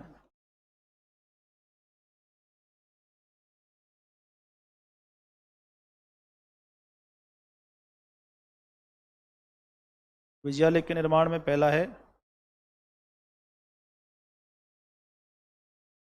चोलेश्वर मंदिर।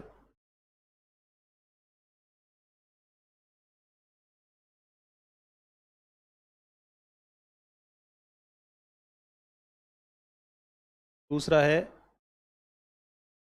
चोलेश्वर मंदिर है नारट्टा मलाई में। कहाँ है? सभी तमिलनाडु में अधिकांश मंदिर, कोई एक दो कोई अपवाद हो तो बात अलग है। और फिर है निशुंभ सूदनी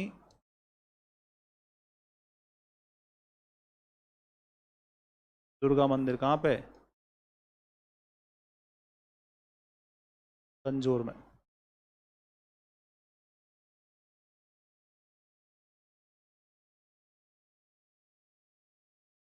नंबर 2 है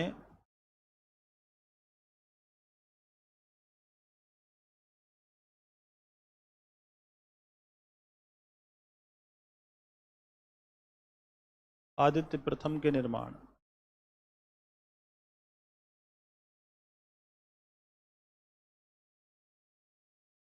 आदित्य प्रथम ने पहला बनाया कि कावेरी नदी के दोनों ओर भगवान शिव के पाषाण मंदिर।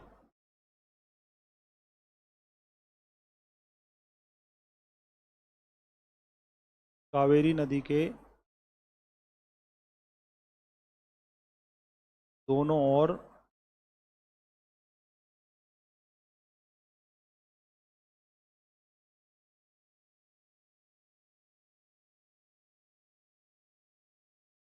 शिव के पाषाण मंदिर।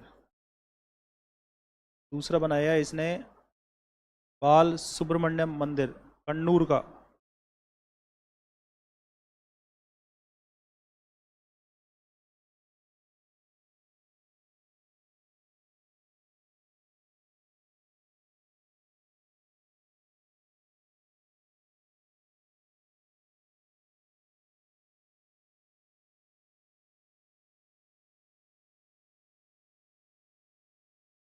कन्नूर का अभी जो नाम है वो है पुरकोट्टई है, पुरकोट्टई।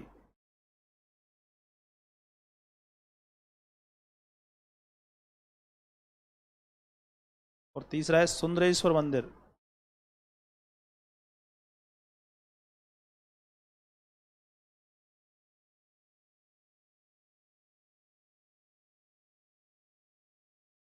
मंदिर कौन सा है? सुंदरेश्वर मंदिर। और ये तिरुक्कुटले में, तिरुक्कुटले में,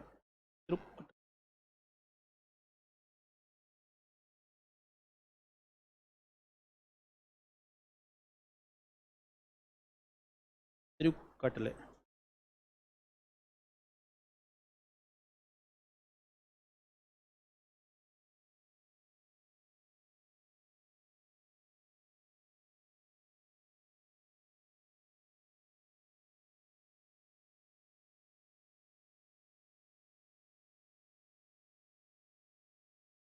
चेंज कर दें?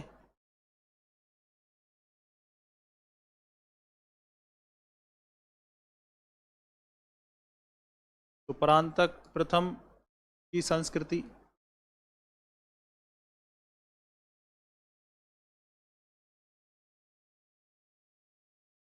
चोल राजा परांतक प्रथम के समय जो गतिविधियां हुई, एक तो इसने सोने और चांदी के सिक्के चलाए और इन पर अपना नाम लिखवाया। इसने हेमगर्भ और तुलाभार जैसे वैदिक यज्ञ किए। शुरुआत यहाँ से करते हैं।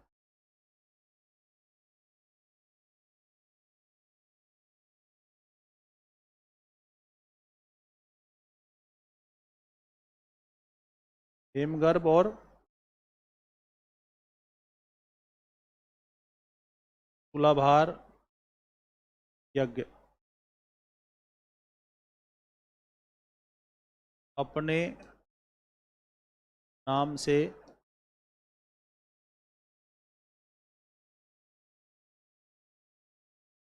सोने चांदी के सिक्के जारी किए।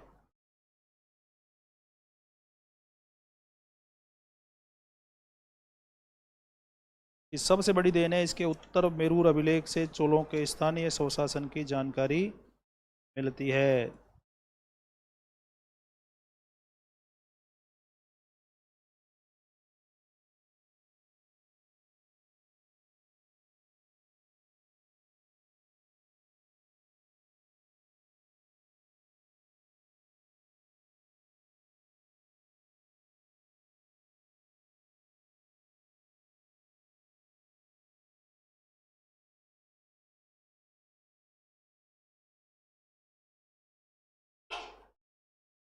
इस अभिलेख से चोलों के स्थानीय स्वशासन की जानकारी मिलती है।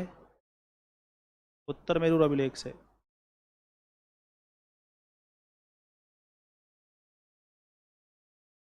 इसने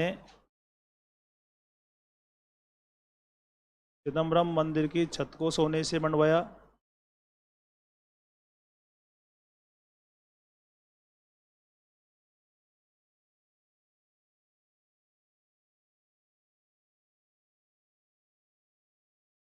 सोने से पॉलिश करवा दी उसकी। और इसने श्रीनिवासन लूर में कोरंगनाथ मंदिर बनवाया।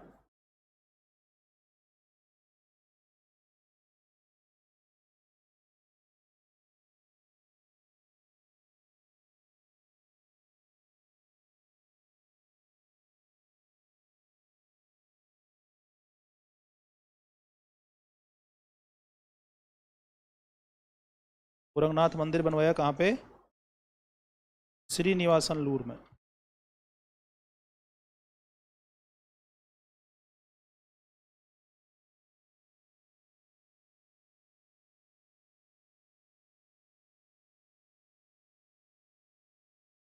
चेंज कर दें? रह गया?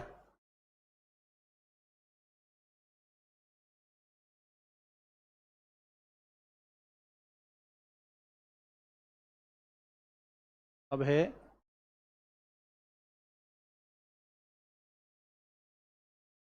राजराज प्रथम की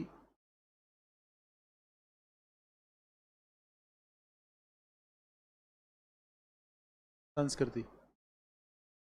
चोलों में जो चोल साम्राज्यवाद की स्थापना की है, यानी कि लोह और रक्त की जो नीति अपनाई है, वो राजराज प्रथम ने ही अपनाई है।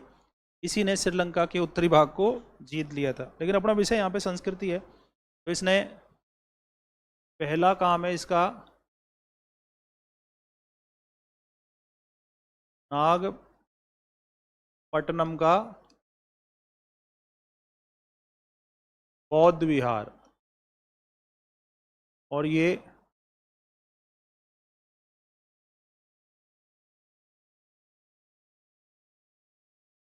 श्री विजय साम्राज्य के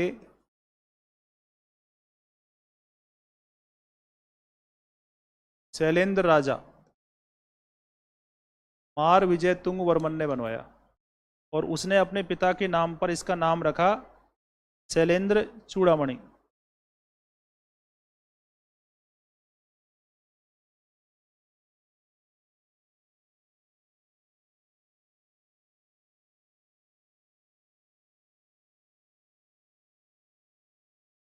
और इसका नाम रखा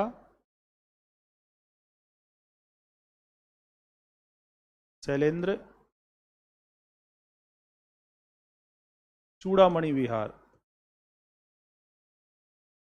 बाद में राजेंद्र प्रथम और कुलोत्तुंग प्रथम ने भी इस विहार को अपनी अनुमति दी।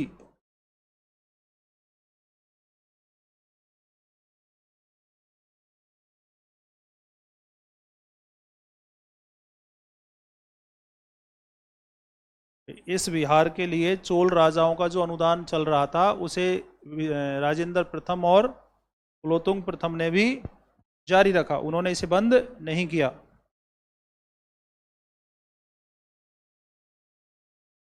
दूसरी बात है, इसने अभिलेख ऐतिहासिक प्रशस्ति से लिखवाए।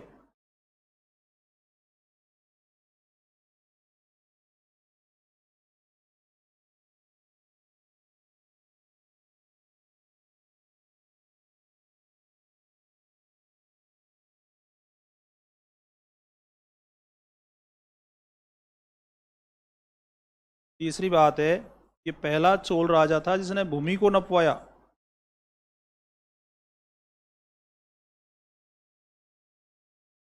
इसने चीन दूत मंडल भेजा।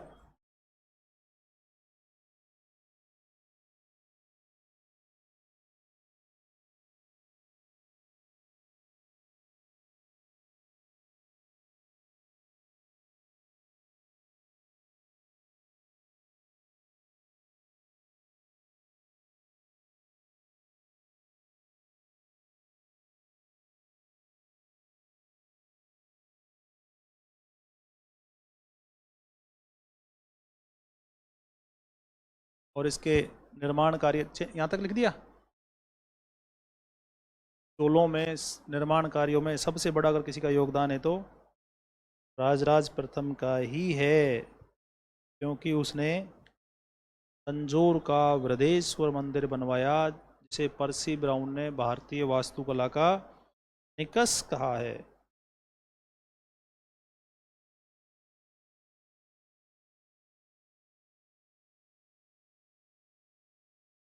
तो आज अपनी ये चोल कला जाएगी। फिर अपन चलेंगे मंडे को मध्यकालीन भारत। सीधे कहाँ चलेंगे? मध्यकालीन भारत।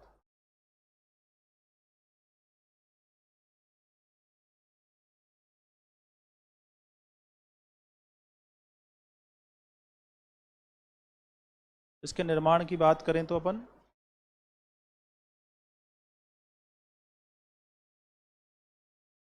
पहला तो इसकी बहन थी सेम्बियन महादेवी, तो इसने सेम्बियन महादेवी के नाम से, हाँ इसकी बहन भी थी, उसकी गणरादित्य की विधवा भी थी, नाम की सिमिलरिटी है। तो इसने कुंडवई, हाँ गलत बोल दिया मैंने, कुंडवई थी इसकी बहन और इसकी बेटी भी थी। सेम्बियन महादेवी तो गणरादित्य की विधवा थी। इसने सेम्बियन महादेवी के नाम से एक मंडप बनवाया। तो ऐसे लिखो, सेम्बियन महादेवी का मंडप।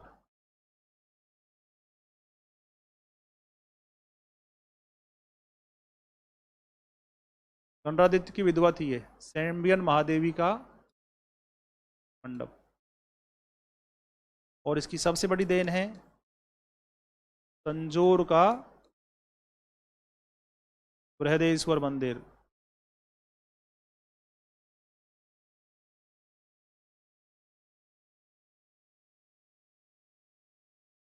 मंदिर लगभग 1010-12 में पूरा हुआ, और ये इसे कहते हैं राज राजेश्वर मंदिर। इसका एक नाम क्या है?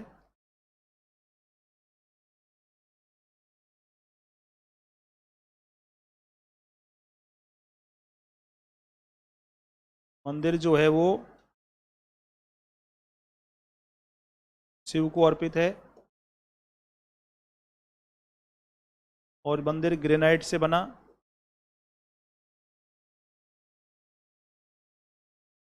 जबकि उस क्षेत्र में ग्रेनाइट उपलब्ध भी नहीं था। इसमें इसमें 30 चित्र हैं, जिनमें शिव का त्रिपुरांतक रूप है।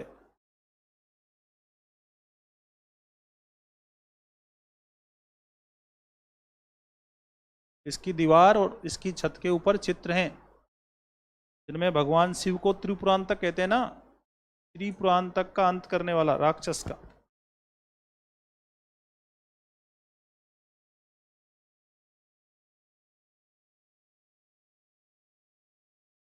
तंजौर का बृहदेश्वर मंदिर किसको अर्पित है? भगवान शिव को अर्पित है। मंदिर का जो शिखर है वो किससे बना हुआ है? ग्रेनाइट से, जबकि उस क्षेत्र में ग्रेनाइट उपलब्ध भी नहीं था। बड़ी बात यह है कि जितना भारी इसका शिखर है वहां तक ग्रेनाइट पहुंचाया कैसे होगा, आज तक साइंस इस पर विचार करती है। और मंदिर का वास्तुकार है कुंजरा मल्लन राज राजा पेरुंचन, बढ़िया नाम है इसका। वास्तुकार है कुंजरा मल्लन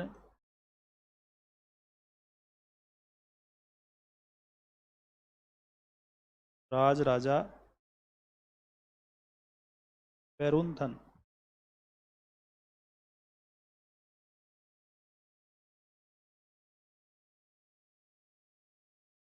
पेरुंथचन एक ही नाम है, कहीं तुम सोचो तीन नाम है? पेरुंथचन। तो पर्सी ब्राउन ने मंदिर के विमान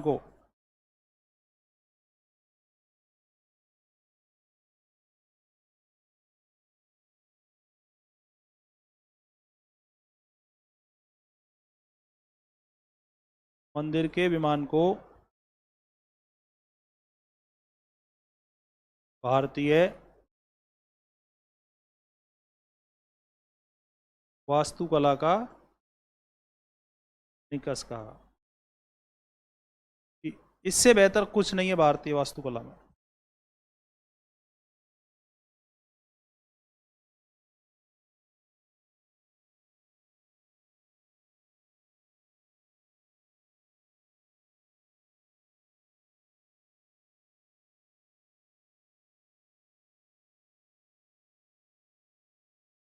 चेंज कर दें?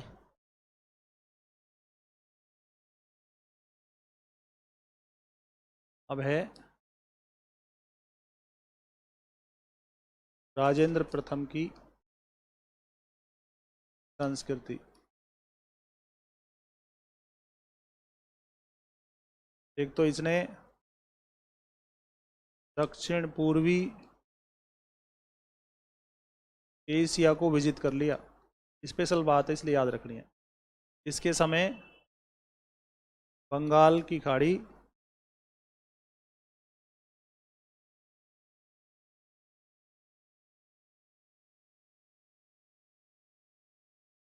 चोलों की झील बन गई। इसने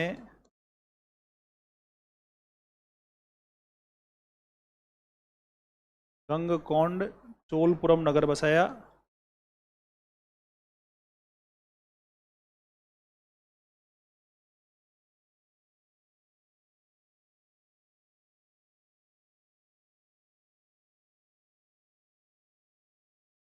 और इसे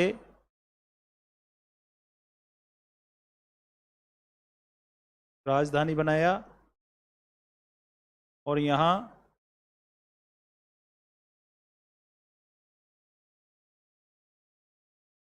बृहदीश्वर मंदिर बनवाया।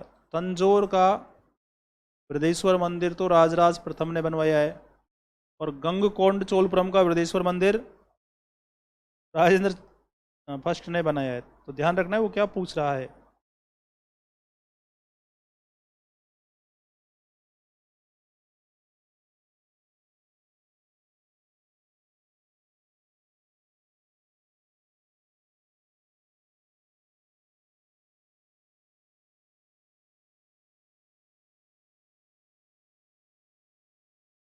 चेंज करते हैं? चेंज क्या, इधर ही लिख देते हैं। कुलोतुंग प्रथम की सांस्कृतिक गतिविधि।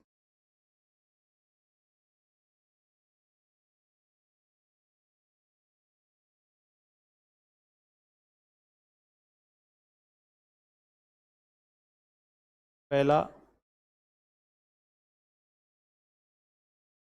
चीन में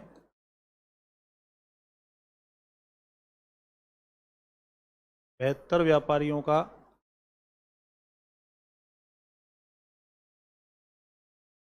दूतमंडल भेजा। दूसरा,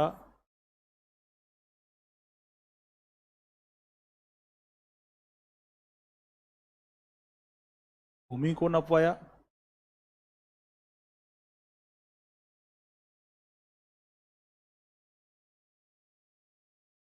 इसमें देखो, इसमें राजेंद्र में एक बात और लिखो, ने चीन डेलीगेशन भेजा।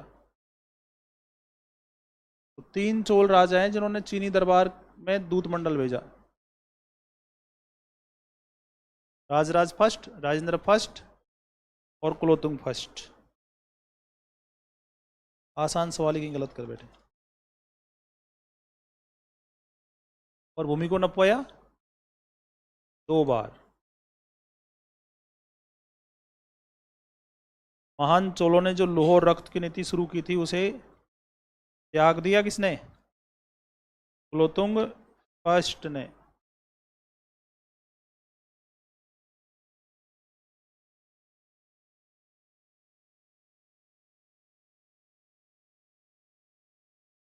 और फिर कुलोत्तुंग थर्ड के समय भीषण अकाल पड़ा।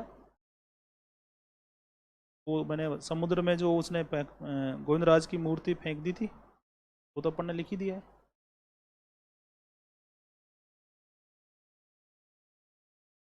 चेंज कर देते हैं और अब लिखते हैं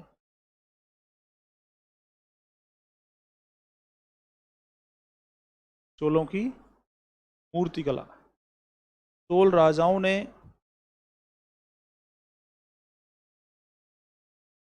जो मूर्तियां बनाई ना, वो भी भारतीय इतिहास के लिए उनकी एक धरोहर है।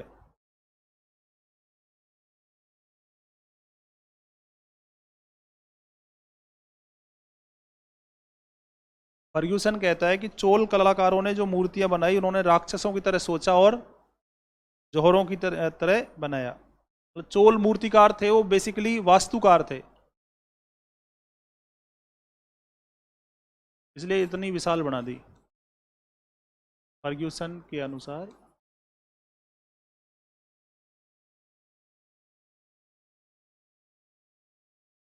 चोलों ने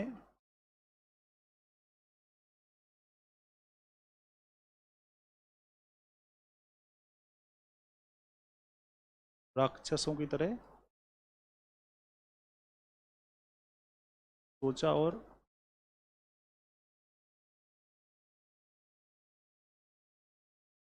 जौहरियों की तरह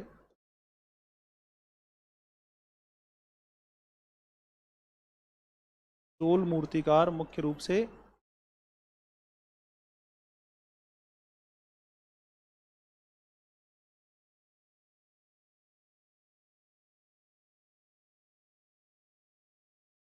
वास्तुकार थे।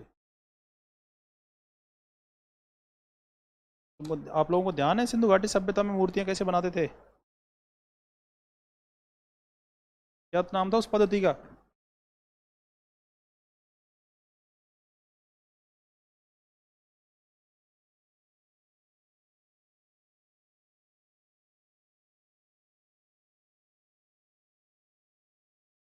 क्यों पढ़ते हो तुम लोग यार? बंद कर दो पढ़ना।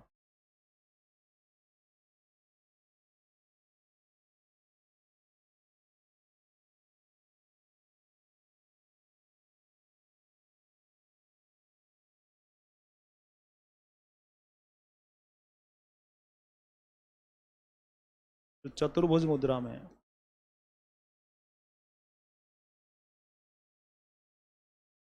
चोल कलाकारों ने सबसे बेहतरीन मूर्तियां बनाई हैं, कांसे की मूर्तियां, और वो कैसे हैं? चतुर्भुज की मुद्रा में।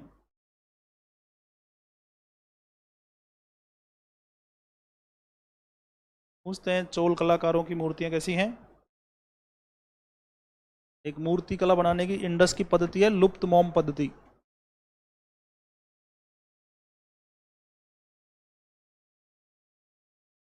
पहले मूर्ति बनाएंगे किसकी?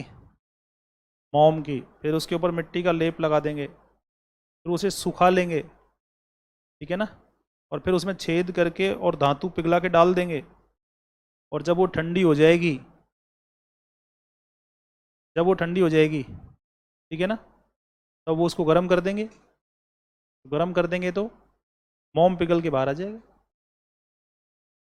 मोम पिघल कर बाहर आ जाएगा। तो पहले मोम की मूर्ति बनाएंगे, फिर उसको मिट्टी का लेप करेंगे, फिर उसे सुखा देंगे और फिर उसमें छेद करके और पिघली हुई धातु डाल देंगे। तो पूरी मूर्ति पे सेट हो जाएगा ना मेटल। और जब मूर्ति बन जाएगी पूरी, तब फिर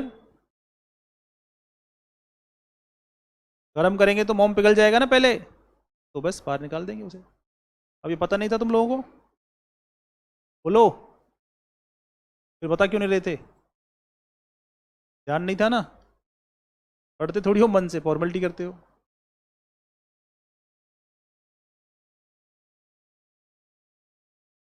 कुलोतुंग जो थर्ड था ना,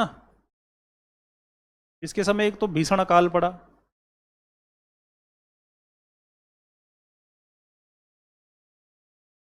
और एक इसने शिव के लिए कंप हरेश्वर मंदिर बनाया। शिव का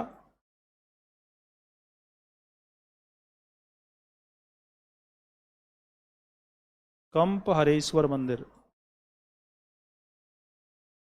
इसके क्या पूरी बॉडी में वो क्रैंक आते थे, तो गुरु ने इसको सलाह दी कि भाई तू शिव जी के लिए व्रत वगैरह रख, उपवास रख, फिर शिव जी तेरी सुनेंगे। और एक कंप हरेश्वर मंदिर बनवाया त्रिभुवन में।